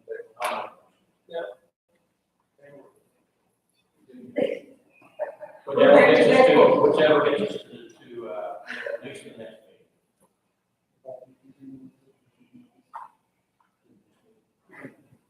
That's city next meeting. Well, can I ask something? What do we need to do between now and the next meeting? I would like a face-to-face conversation. Well, I'm right here. Let's talk. Okay. You came, I'm understanding, you all came with the idea of two. Okay, you came with the idea of two work. No. Yes, you did. Well, yes, you did. Oh, Don't, no, don't, let someone talk. We always wanted to do more. We didn't think we could. But when I found out there was a chance that we could possibly have 4 lots instead of 2, of course, we're going to go for 4 lots. So you know, 4 families instead of 2. You had the initial conversation with the city, to get this on the agenda, you were not under the impression you could do more, otherwise you would have shown up with it. No. I didn't know we could. Of course I would want 4. well, we can go with 3. I want 4. 2. That's why we need a longer discussion than just sitting I right don't know what else we could talk about, I don't know what to say. I don't know Well- what else we could do, because we've done everything we have to do. I would defer to your city attorney, but that issue has been settled. It is not what was before this body. So my client just stated, they're not interested in reducing this. So your vote tonight, whether it's to continue it for a month or vote on the application as it stands today, which conforms to all of your regulations, is what we're asking. We're not reducing the density. There's no reason. Melanie has said, I would say, we're not against having that word management any stretch of that. You're not even suggesting that, but that's where this seems to be going. We want a conversation that will put our minds at ease that my concern is that southwest corner house. I mean, you haven't convinced me that it's not gonna have problems down the road. Well, Feel free to reach out to your city engineer and have that discussion. Well, I want to reach out to you, and let's go look at the property. let me tell you on the personal standpoint, we don't want to put everyone into a situation. Yeah, I'm sorry. We don't want to put one of our families into a situation like that. Yeah. So if I'm worried about that, I mean, I would want to do it. Yeah. But I mean, But I will be. the city of the village has drainage problems everywhere. Because back in the 50s and the 60s, developers didn't give a damn about where the water went. And we've been paying millions to try to fix it up since then. So I'm a little sensitive to some, let's hang this one just over where the creek could be going. Because if we meet all the regulations, I want to have a conversation about that. And I don't know what else we could say. let's go out the property. If you like, let's go out the property. I would say that since that time when you're stating that developers weren't doing what they were supposed to, a lot of new ordinances and best practices have since been adopted, implemented in your code. So the fear is that we're somehow starting something or attempting to do something that would endanger a family is wildly off-base. We've studied it, we've submitted, we've provided on-site attention on a 4-lot subdivision, which is almost unheard of in the metro. But we've done it because it's what your code states, and we believe it's what's needed. We're not asking for any variances. If you want to vote tonight, we're happy to continue to have this conversation about drainage. We're not a building permit yet. The plat's going to come back to you for signature on Mylar. So we have plenty of time to continue to have these discussions, but we're wholly compliant. So I don't know what else to discuss. Well, based on legal and what we just discussed on the nights, is that this is one of our options, is to continue, and based on this information. If you're not, I just want to say one other thing. You did say you definitely 100% no consideration right now, and then in this short discussion, that you, for family homes, period. We got 36 other family homes that we're trying to be considerate of as well. And like we said, we want, I know everything that we're doing has a lifespan. It was thought about, it was put into play, it was moving forward, possibly with other legs and other roots. Everything that we do. But I feel not only this is partly for you all, partly for you. We still have an opportunity to say something, and we really want to make sure we make it great. here's what we'll do. Okay. You made that. All we do is vote on it. Okay, pass it. Here's what I think. I've got 2 council members down here that are really concerned that they want to look at some more options or talk a little bit. I don't know why, if we pass this, I don't know why that can't happen, and then I would like to see us vote, you know, on this subject, yes or no. And again, if you guys get the feeling better, then I think everybody else is going to feel it too. Guys, we missed a vote somewhere down the line and try to figure out that middle ground. But I think at least this way, maybe we can get online or whatever we decide, maybe you guys can feel a little bit better. I think at this point, let's vote on this and see what happens. And then we'll go back down to the road. Yes, go ahead. No, you're right.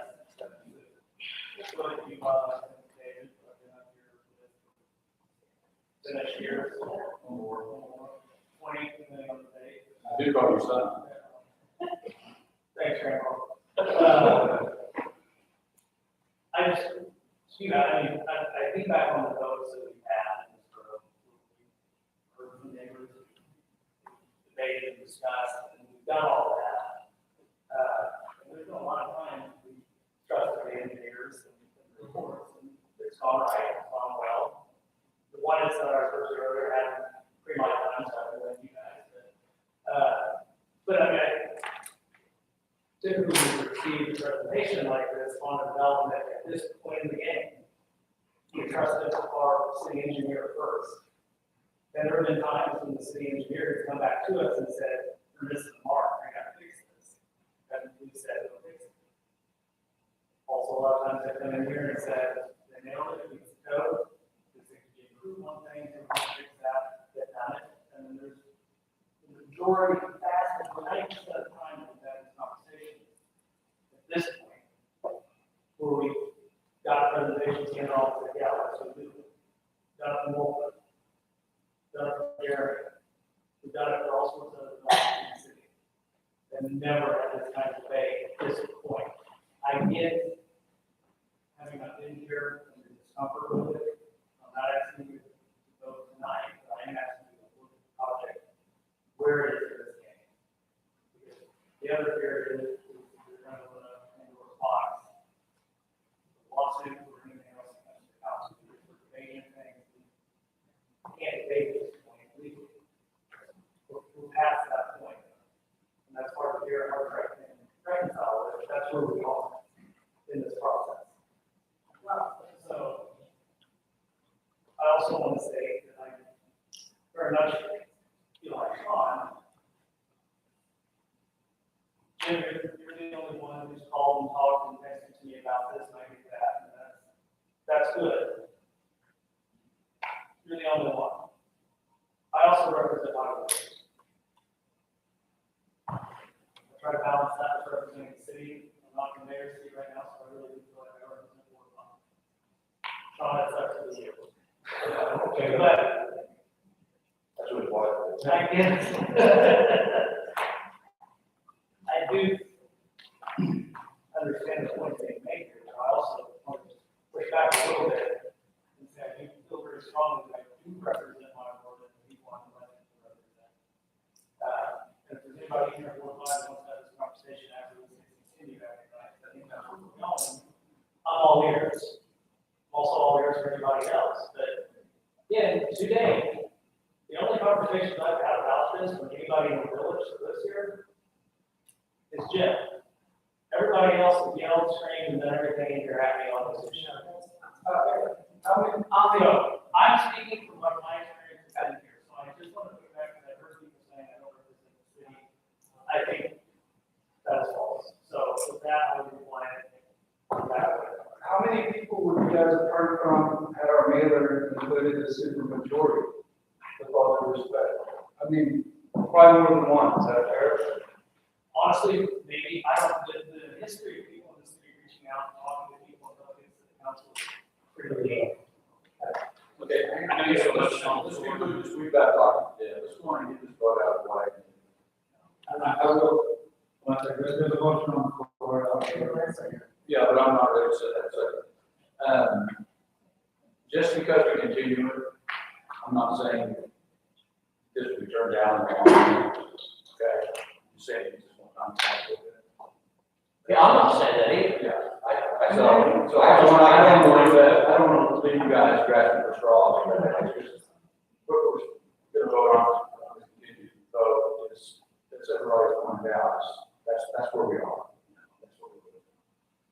So knowing all that, there's just more discussion, we can all talk together separately. We have a motion, I need a second. What is the motion? To continue that. Get a second, okay, so.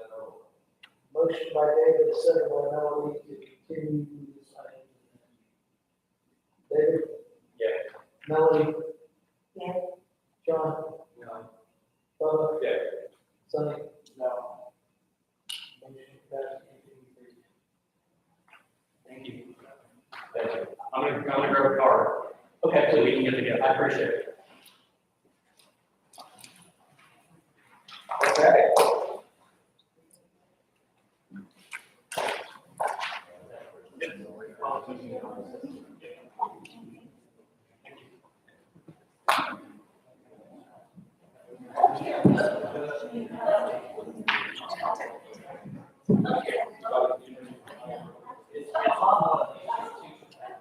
Okay.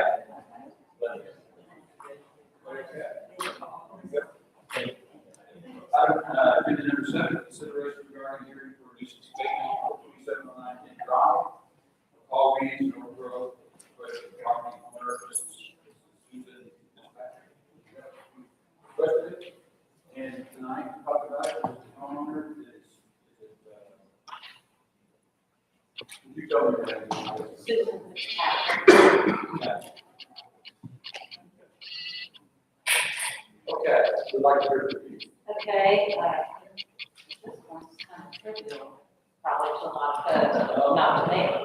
I received a section 15-50, which is tall weeds and overgrowth on my property. And I purchased the property in 2014. And on the southeast side, there's a brick wall on the edge of the front of the house. And then there's a chain link fence from that side of the property all the way to the back of the property. After about 1 year, I placed for privacy, I put up a fence, 6-foot wood fence along that area. And I did not touch the chain link fence. I left it in place, and I did this what I thought was legally would be code. A complaint was made that I did this illegally, but I did talk with the code enforcement, and they said no. I did everything wrong. The fence could only go up to the small area where this is tall weeds and everything is being looked at. There is a air conditioning unit and a heating unit right there, and I could only go up to that point because I couldn't fit in the fence between the air conditioning and this chain link fence.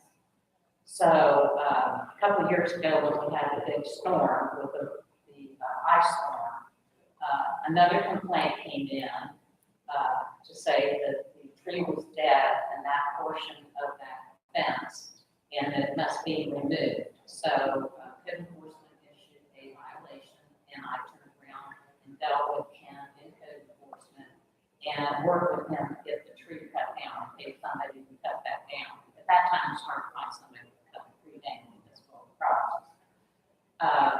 So I turned around and had that tree cut down, and that's what it brings up the tall weeds and the overgrowth.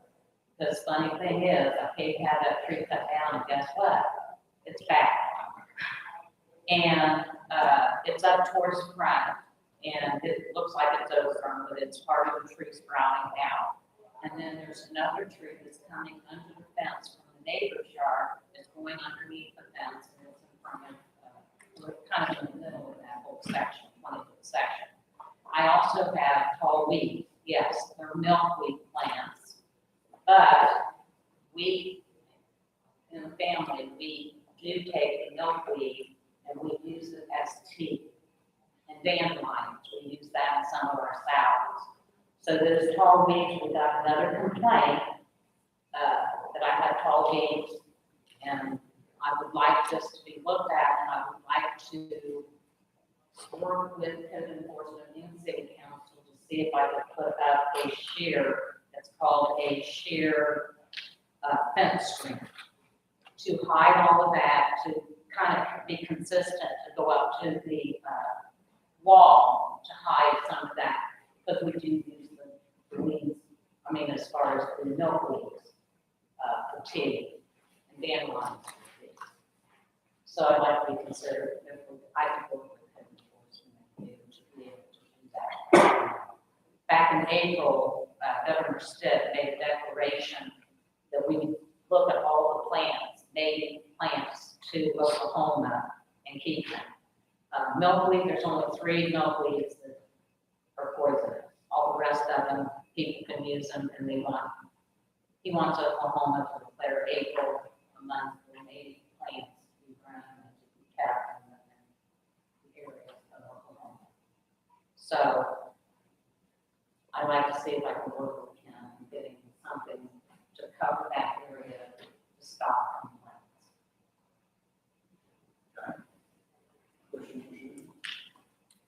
Just a quick question.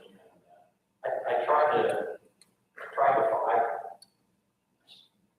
so I was on the drive and I drove up and down the streets looking for your front yard, which is full enough and I mean, full of it's fine. Yes, on the side, that's why I didn't see it. In regard to milkweed, I mean, could you replant it or plant new ones in the backyard so that it, I mean, is that? I don't know about replanting it, normally hold up and then we use them, but I don't know about replanting. When you plant the next set, could you plant them in the backyard as opposed to the side? I could try, I just thought what was there and I pulled them out and we use what's there. Sure.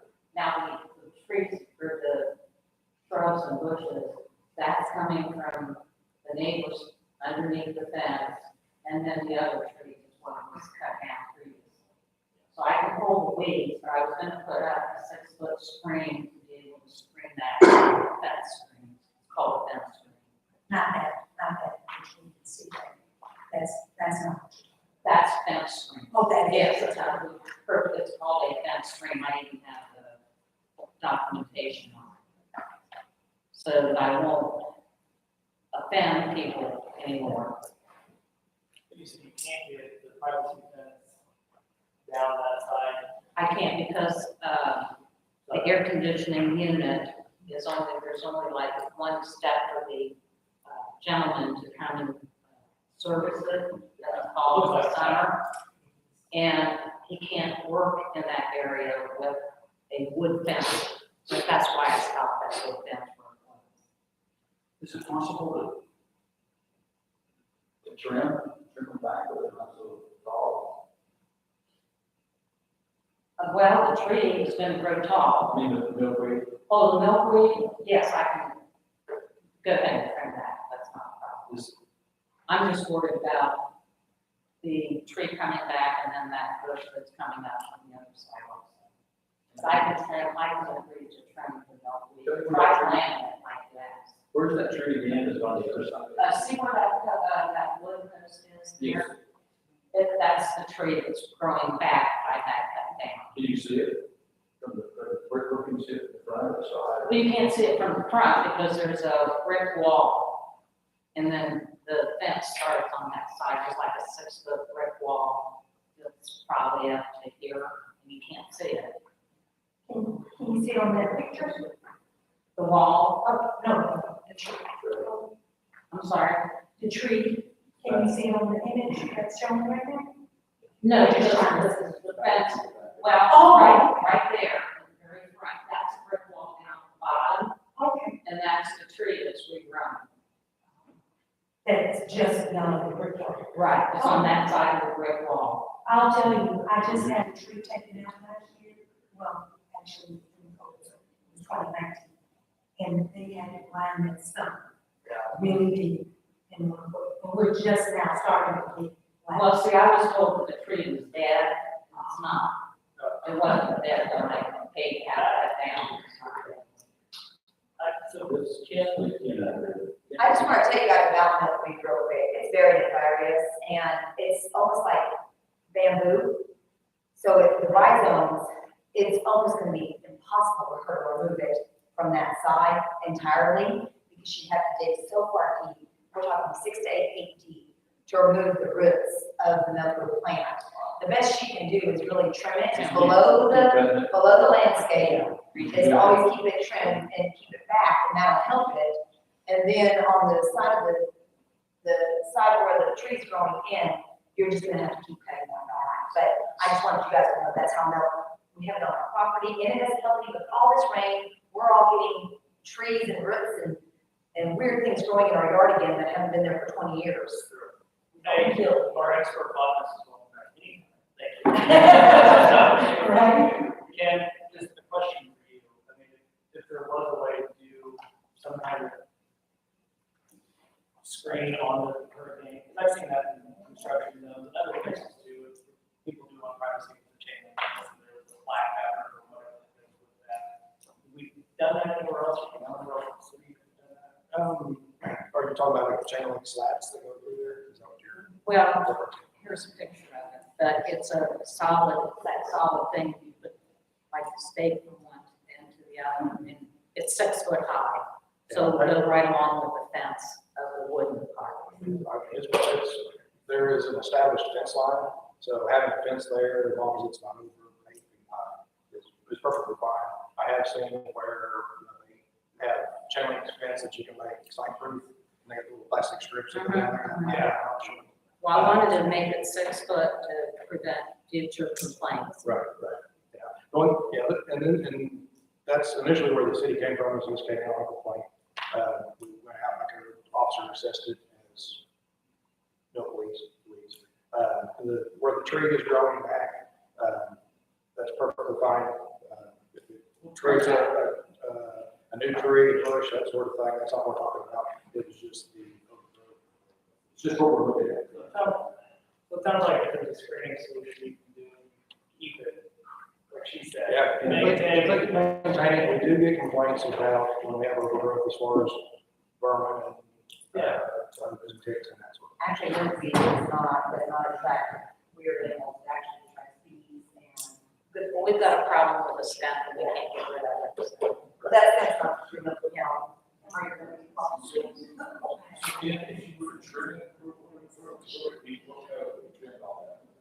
Advance, not to the fence line? I think initially we looked at it as basically a weed-off property. I would think if it would be maintained. I know we have several houses that have wild sunflowers growing, and they're wild plants, but they kind of maintain it in a fashion that keeps it controlled where it's not overgrown. I would think if you would screen it and, cut it back to a certain degree, that would probably be a big effort in that. For the record, I've spoken to Ms. Patrick on the phone several times. She's always been cordial and pleasant. She's looking for a solution. Yeah, so basically, Kim, if you go out, send one of our guys out to meet with you and just show you kind of the height, and then you guys can all agree on that. And I don't know what's the day. Coming up here real quick. The abatement's past due, and she did the appeal, so we've kind of just had it till today. Yeah, can we just continue to blame that, or we have to do something else? Those two guys working on it out. That's fine. They can get, Ms. Patrick and we can go out there now. So we have, You're the first person I really have done it. But it's not a weed. It's a I'm gonna educate you on this. Technically, such an asset, right? Carry over for Thursday.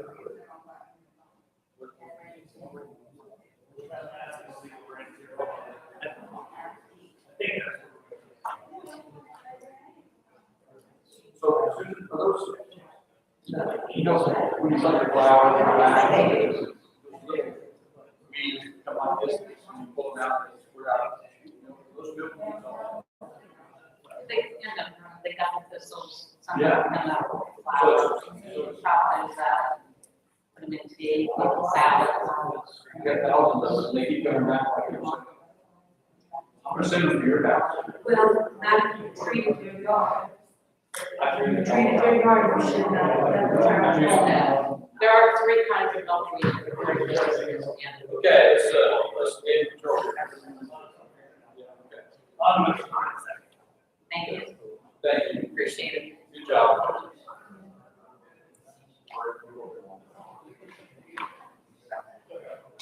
So, I'll make a motion, this will not be considered a DC provided, our screen is provided, and hopefully to trim back.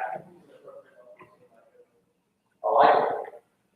I'll second it. Appropriate level by code is 16. Hey, Ken? Ken, Don't let us have. what's the, per code, how tall can weeds be? There's a definition of. So I think I'll just work with it. Screening, I'll make a motion, this recommendation says on screening, and maintain for what goes up. And I say, Cooperation will come out. roll call. Yes.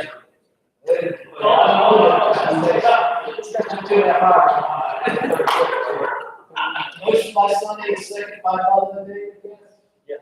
Melody, Yes. John, Yes. Bubba, Yes. Sunday, Yes, motion passes 5-0. we got it. Okay. Thank you, Ken. Every month, for you get 90 hours a week, is that way you live? You wish you were. Your family wishes you were. We're gonna switch gears here a little bit. We have some changes coming up in state legislation from the Positive House on 23rd Street, which we impact this court. So talk about something we need to do is Heather Marks, our court clerk, and Matthew Phillip, our prosecuting attorney. And, I thought that, I was worried about this through the papers. Where is it? So we have some changes coming up with our legislative that creates more time for people that goes on the payment plan.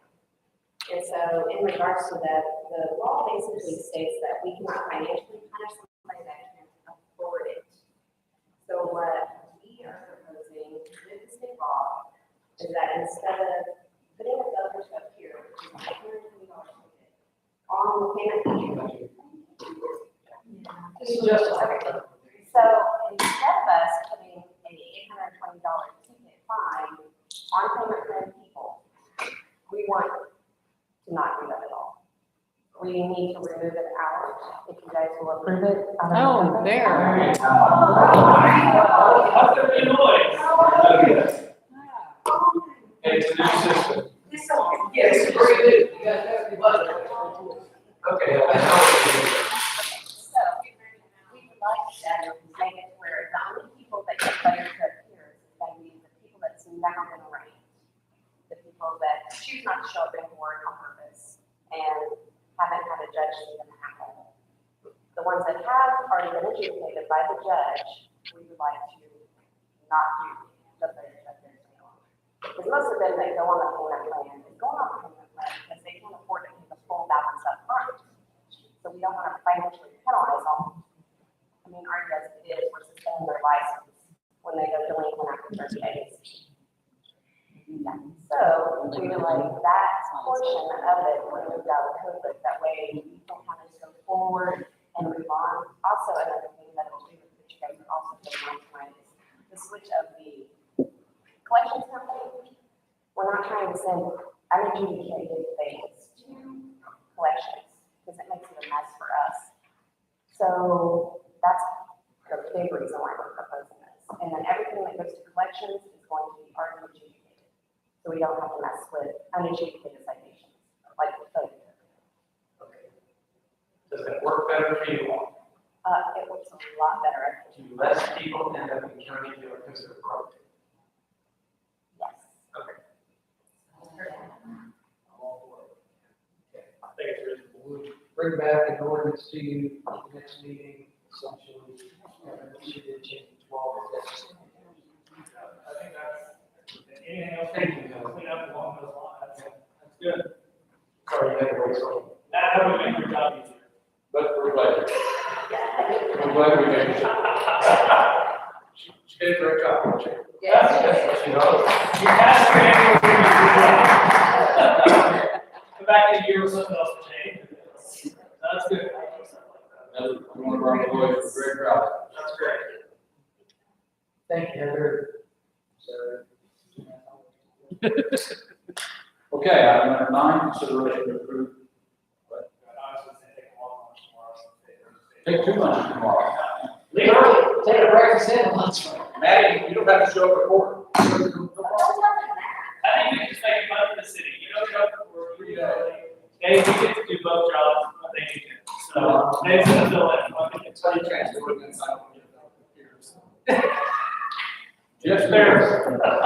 Jeff's gonna work on the maintenance crew tomorrow, it's real long. So they're gonna try to do 1450 now. Consideration to approve automatic mutual aid agreement with the city of Nichols Hills. Let's Dave talk about this. That's presented in your packet. This is our dedicated agreement with Nichols Hills. They approved it. Eventually, they approved it in June and sent it to us, and we accepted it in July. We've done it for years and years and years and years. It worked out. Any discussion? Second. Motion, Sean, second, David. Yay. Melody. Yay. Sean. Yay. Bubba. Okay. Sonny. Yay. Number 10, resolution 717, 2023C, to engage the firm Purdue, Grandin, Gilbert, Collins, and Mott. Why don't they have one more name? LLP. Cost of that. For municipal court elections and liquid account elections. David? We've been using American Municipal Services for collections on local accounts court. I think we're getting better results with PDSEN LLP. So we have a contract that's been attached, it's been reworked by the city attorney. So we're asking for authorization. This resolution authorizes us to engage contract and this firm for collection. Discussion? The council, probably want to know that I have this, active company. Trust it. Yeah, these are our law partner, this is designated, this is the attorney. And then I can There you go. There you go. They file a copy, it's fine. Very good. Very good. Yes. Okay. Do I have a motion? I was asking. Yes. I want to make sure I understand this correctly. The municipal court would be our, would it be just the violation of tickets? anything that would process Anything in that the goes city through- court. Okay, so Anything that's was going to be planned to collect, Ah, okay. after a year. And this particular item on number 10, Robert, is specifically speaking on the public relations organization that we contract with. Ah, gotcha. Okay. Any questions? Have motions? I'll make a motion. Okay. Bubba, David, Melody, Yeah. Sean, Yeah. Bubba, Okay. Sonny. Yes. Okay. Want to turn to your reports, correspondence, et cetera? Get my idea real quick. And I'll turn it over to Beth. Financial reports will be in the packet. If there's any question you have, everyone's still awake. We'll draw your attention to the law report is on parks updates. There are 2 of them there. We had a site visit on Wednesday and Wayne School Meeting and at Lafayette Park. A lot of rain. And waiting on submittals. So a lot of the demolition and the dirt work is being done, the drainage is getting started. Don't know exactly how the projects are going to stay on schedule, based on things that have been ordered and when they start receiving, so we can start to work on this. The Victoria Avenue, we're having off-street parking on the south side of Dublin. That is full of water right now, the street crews are ready to get that. That could be a street bond project, it's working with the park, we'll get it, we'll come together. Dublin, Wayne School will be disrupted, while we make improvements on this. You had asked the question, how long was this back in the day? They were very positive. That was on the civic class. Okay, so when we got to that, I remember that. Yeah, I see.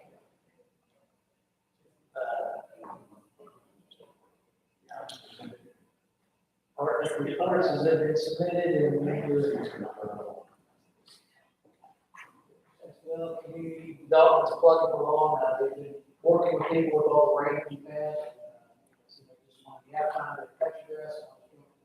So I give it to Ken and Jeff and Eldon, Albert, keeping track of it, and working with everyone. And trying to, we will have a zoning hearing Monday, August 7th, 2800 West Main here currently. Zoe Worship Training Center has been sold. We want to demolish that building and put a dentist office in there. So it is currently zone C1, which is restricted commercial, and C2. So, which is where right in the west of Dublin Park. West of Park, yeah. 1970. Yeah. Which one was it? Public Works needs some attention. The other ones they're building down. Public Works needs some attention, so they're not fixing potholes on May. Some of the storm damage we had from high winds, getting out there, police and fire, all that working together. Fire department staying busy or show the claim.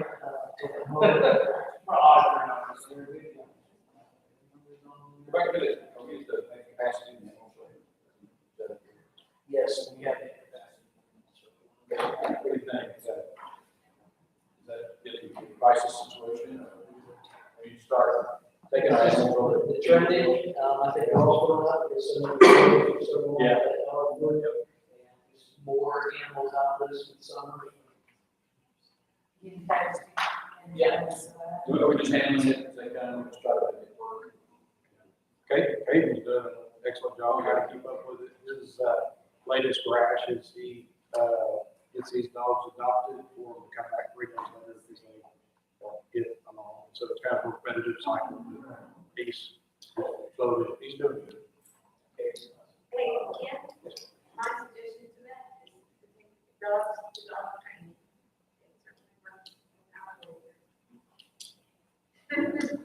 Here, I get paid on the phone all the time. Yeah. Staying in the happen, you gotta be careful. Ken, I don't know if it's box, there's any way you can look people know what you might have foster. We have a foster program. The ones that we have in the shelter don't include the foster. Good. We're saying, I think next meeting, you gotta have about 10 dogs up here, give them away to the audience.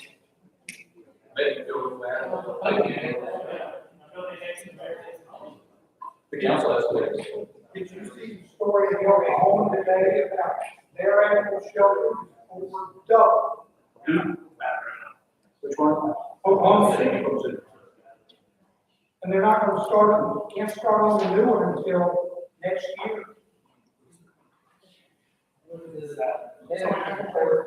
Any questions? Abigail was not able to make it today. She had 2 more meetings, so, the Northwest Chamber of Coffee conversation was held this Thursday from 8 to 9. The Neighborhood Arts Program sponsored by the Location Arts Council is over 100 plus kids, parents, and performance during the summer.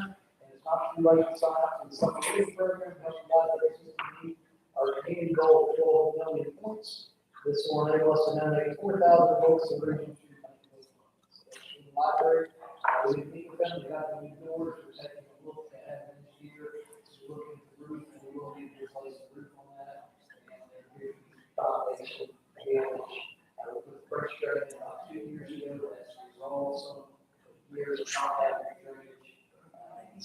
great. So we do that. That's your library crews. For that, Brewer Construction still rocking around on Gladstone Range. I think it's something on Facebook today. Anticipated completion date. That's pending weather, how much falls from the sky. So, again, on the Parks Phase 3 projects, we've got one was fully moving along, Carlton Way, Servicing is been good. Reconstruction started on the street barn project, the 23 those we had, and sidewalk on the building, still 95% our city engineer found some issues in their plans that they're working. Bubba did join us as well, where we need to do reconstruction. Civic Plaza, still taking a look at the intersection of Vineyard and Manchester, that's at design, so it's at engineering. It's too tight, too small, we're getting professional recommendations on how to do that. And, wind was rather confident, despite the weather delays, we're still going to stay there. Construction schedule, our loan contractor is improving, finally getting caught up, and he's doing a good job. We've got out the cost estimates for online application. City code, searching by keyword, not by PDF file, processing for online bill pay, trying to get it so we know further our customers can pay by coming to our website. I don't know if you've noticed, the council changed audio video upgrades and broadcasting equipment. We're going to do a little camera that moves around, so if you want to watch our YouTube videos, you'll see we have wireless online, we've got 3 cameras, and wireless smartphones. Currently, trying to get the personnel policy handbook reviewed forward, our building, our records, retention policy, and said that, and just one thing to follow, and she do some work. A couple months ago, we talked about billing and past due bills. We're currently billing 96.79% of our accounts for 4,703 customers. As of last week, there's 3.21% or 156 that are not paying bills. So that's vacant building, empty building, or transition. So we'll be presented with some misinformation versus what we really held down to was we are billing 96, close to 97. I have a question. I don't think it was ever a question regarding whether we building it was whether paying. I think that, wasn't that the question that was on the board, that particular night? That we had several that were outstanding? We do have some that are outstanding. That- New collection agencies can help us. Chronically outstanding? I'm just trying to make sure I get clarity on that, because that was one of the first things, one of the first meetings I attended. I'll defer that to Heather. She, Okay. It's So- usually the same with independents, but. And so, 2%, 3%. and this is my question. I'm sorry, I've lived in the village for 29 years, and my husband and I have never, ever not paid our bills. And who is it, or I believe we have a responsibility. We all, everybody else, if you're saying this is 2%, if everybody else is paying their bill, and these people are not, I think we have to, at least try to figure out why, or, Well, it's not why, it's very collective. And that process has to be specific. And keep in mind as well that for most utilities, most municipalities, they turn the water off, you come to pay. So we're getting there, and we're on the right track, policy on when things with collections and make sure that things, and so this new new system, the or new collection process. is going to help us. I assume we're doing everything we can to reach out and say, you're late, the client doesn't have to apply, if there's a reason they are late. No, the bill is going to say when your bill is due, it's $33 a month, send it out every other month.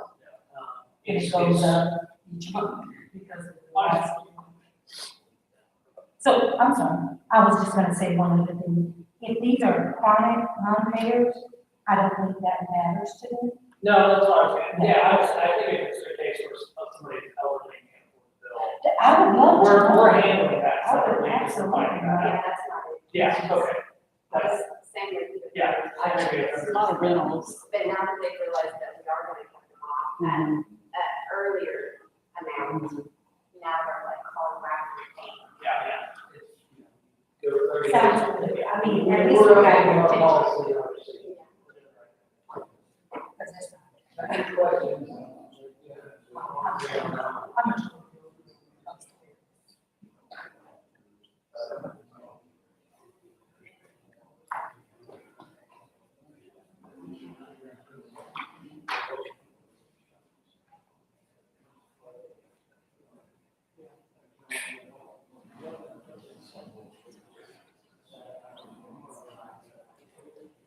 Okay, sorry, we have to write conversation. I've already.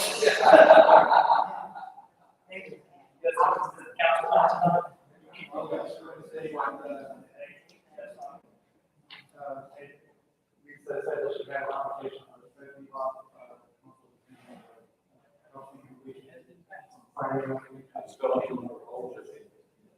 can. They're closing weekly.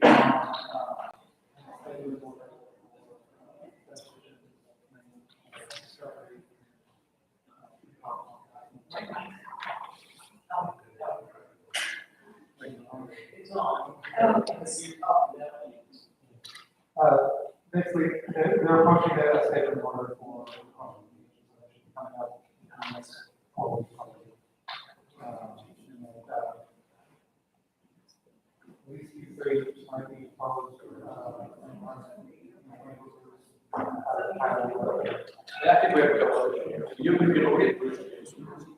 Since it's my side. And you. I mean, you're quite welcome.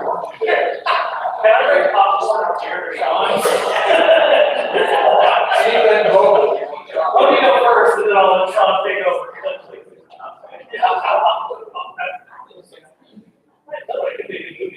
Okay. Irish County, Irish County. Anything else on our reports from financial balance to the county to the city treasurer? Everybody good? Generally? How do you like what you hear about? Great. This is like it's 9 o'clock. I'm delirious at this point. Well, we appreciate it. David, you can throw that comment as all the time. We appreciate it. Thank you. Keep you around. All right, let's go to, is there anything else you guys want to talk about on the reports that we just heard? Okay, let's go to council comments, David. Yeah, I got most of my answers beforehand, just to let you know, the ACOG meeting, this last one, they don't have one for July, but the June one. They're seriously in the process of upgrading the 911 system. I mean, you know, we have a Cadillac right now that they're talking about it like going to Ferrari, by our standards, I mean, maybe not in New York City, but I mean, it's really, really something, and they're having to change out all the staff, which I'm not sure what that stands for. It sounds neat. And then they're doing it about every 2 weeks, to have them be able to have the proper equipment to make all the responses. So, I mean, they can kind of pinpoint, you know, where the call's coming from, and get additional information that the person might be unable to share, you know, be it they're in trouble or be it they're just so hyper afraid of what's going on. And so anyway, they're going to be working on that, and they've got 5 groups that will have to do up to 7 months to get it all done. And I'm going to talk to them. I'm going to talk to John Sharp, who's the transportation guy, about. We've already talked to Director Lake about possibilities money of expanding the bridge over Griffin Road in some way to multi-path size for people to be able to get to the lake.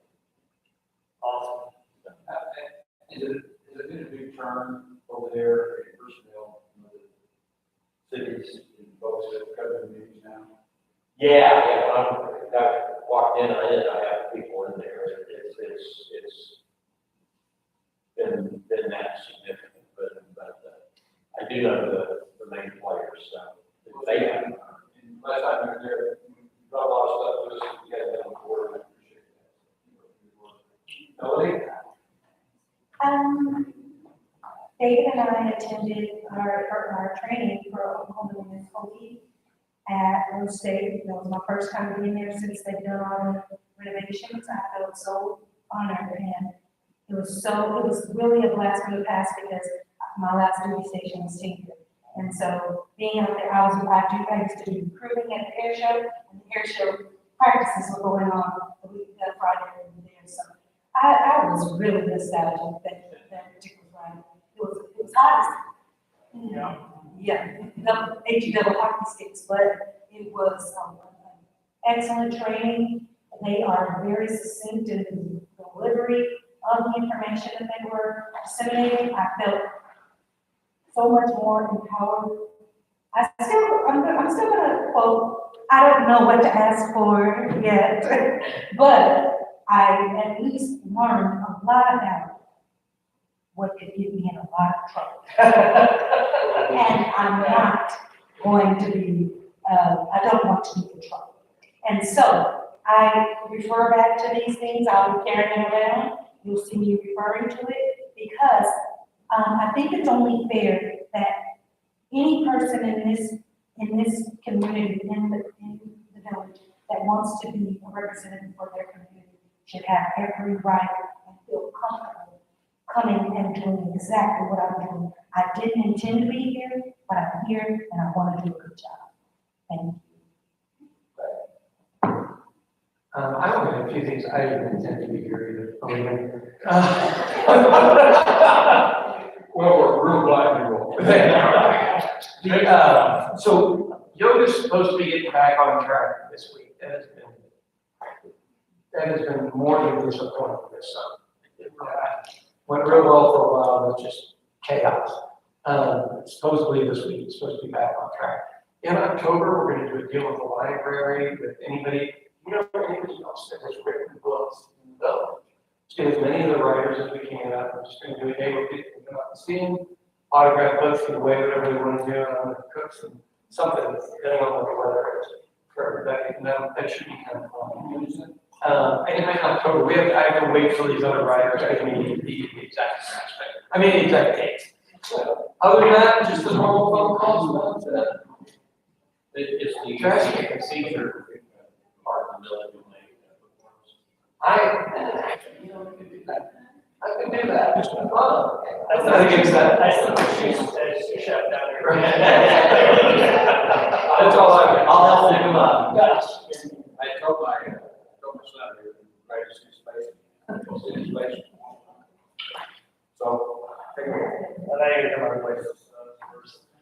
But I do want to tell you guys a couple of ones. Appreciate you all. I have missed you. But I don't know. But it had been a lot of travel and being on board. Had some life happen in between all that, so I checked out for some days. But I'm back, which is good. And so, love the city. David, thank you for taking on the ACOG panel. I just sucked at it. I just didn't have to live with it. For those of you that are either makes extra, 4 hours, 3 hours of your time every month to go to these meetings and talk about exciting things like 911, road grants, public transportation. Some of that is actually some of it does public safety, water. Yeah. Let you go and use it to represent the city and bring back. Nobody knows that. Sean, I stated publicly, I love serving on the council with you. I think you do a great job for our city. When you first got on the council, we talked about the difference between wearing that shirt and certain functions, and not wearing that shirt and other functions, and also you still carry that mantle. I think you do. Do a good job for the city. Great for having you here with us. So, I appreciate you. So, thank you for that. Thanks, Grandpa. I'm trying to learn you something. Well, Bubba called me and we talked and reached out and said, how you doing? We had a long conversation. Just have leadership. That's that. Check to make sure everything's good. Dave, Jeff, quick question. City charter, we talked about it. I don't know how serious we are as a group, but maybe we have that conversation and either decide to look at it and do this or not. But I think we run out of time if we don't get to do it right. Is what I'm worried about. So I don't know if it's something that the mayor, city manager talk about, figure out how to talk to the council. I think we should. But I say the best for last. Melody, I owe you an apology. I'm sorry for making some passionate about it. I respect you as a fellow council member and a fellow neighbor in the city. I've enjoyed having you out here. I told you that before. I'll continue telling you that. I think you're a hell of an asset to the city. You can have up here and talk, you doing what you're doing. Learning it a lot, figuring it out a ton, and then the hardest part that Sean will attest to is emotions. Which I've never fully figured out, and I'm sorry. I want us to talk to each other. Well, I appreciate you saying that, and I will tell you, I believe we all want to do this. With this. So, number one, you'll never walk on. No, I saw you putting the bus in gear. I just want to be clear on that, I'm going to fight that. I know you will. Okay. We all will, but I did not take that the way that I should have. I think that Sean, I don't care much about, so I'll spar with him all. I'm good. Anyway, sorry, that's a long list of things. Say Charlie. Excellent for me. I just think there's things that get played out. We can get the city on a better state. So we haven't looked at it since the city was founded. Same document, normally the city so often, not every year. Often with the city, decade, code, like code update every 10 years. There's a lot. Because charters are hard to check these. It is something that when it was written, things change. So you'll just find let's find those people.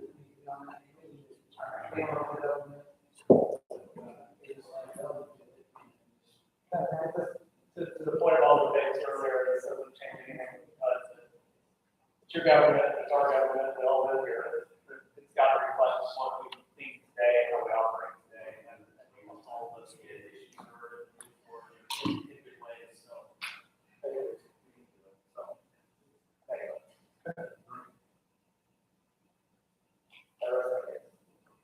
City manager? Brian, glad you're back from summer camp on some of those pictures you sent me. I've been there.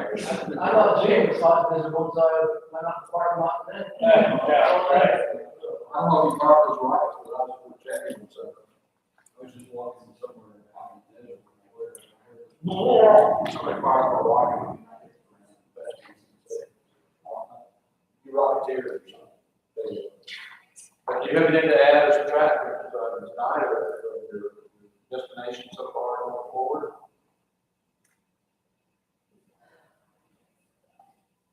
He's speechless, that's. We've got a great crew here that keeps me in line, and we're just plugging through. So, the challenge right now is all the projects we have, the weather, the rain.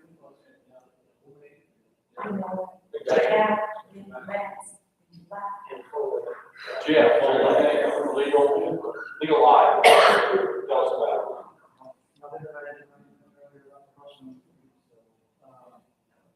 We'll say, I can't really say anything at the present time, but there might be a big announcement sometime. So you start calling me Homeland Security. Something will happen at some point down here somewhere. We're not sure when or where, but something will happen. I was taking a nap. What did you say? About the world? No, about the fly. About you? Yeah, you're just confusing. Get out there. Are you on? I'm not going to argue, that was it,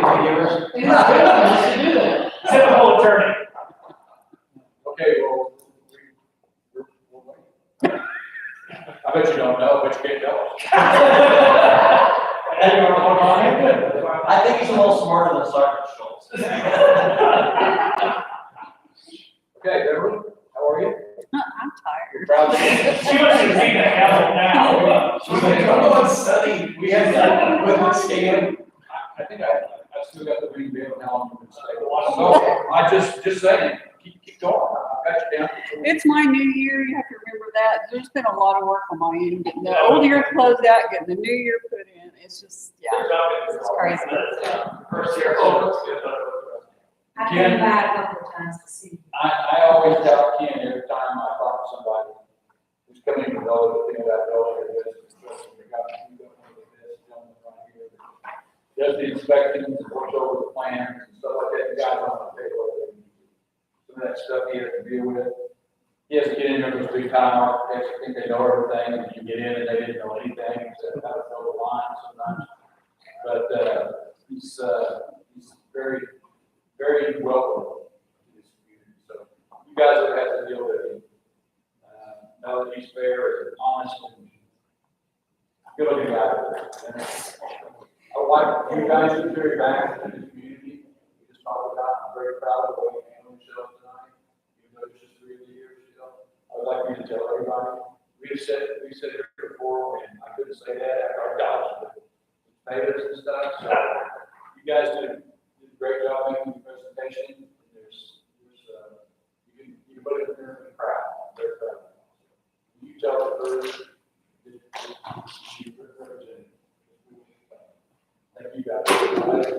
What are you gonna write Friday paper? You like us better than Nichols Hills? You're gonna write Friday paper, you like us better than Nichols Hills? Oh, no comment. All right, I don't have anything else, so what we're gonna do is we're gonna. Yeah. Oh, already.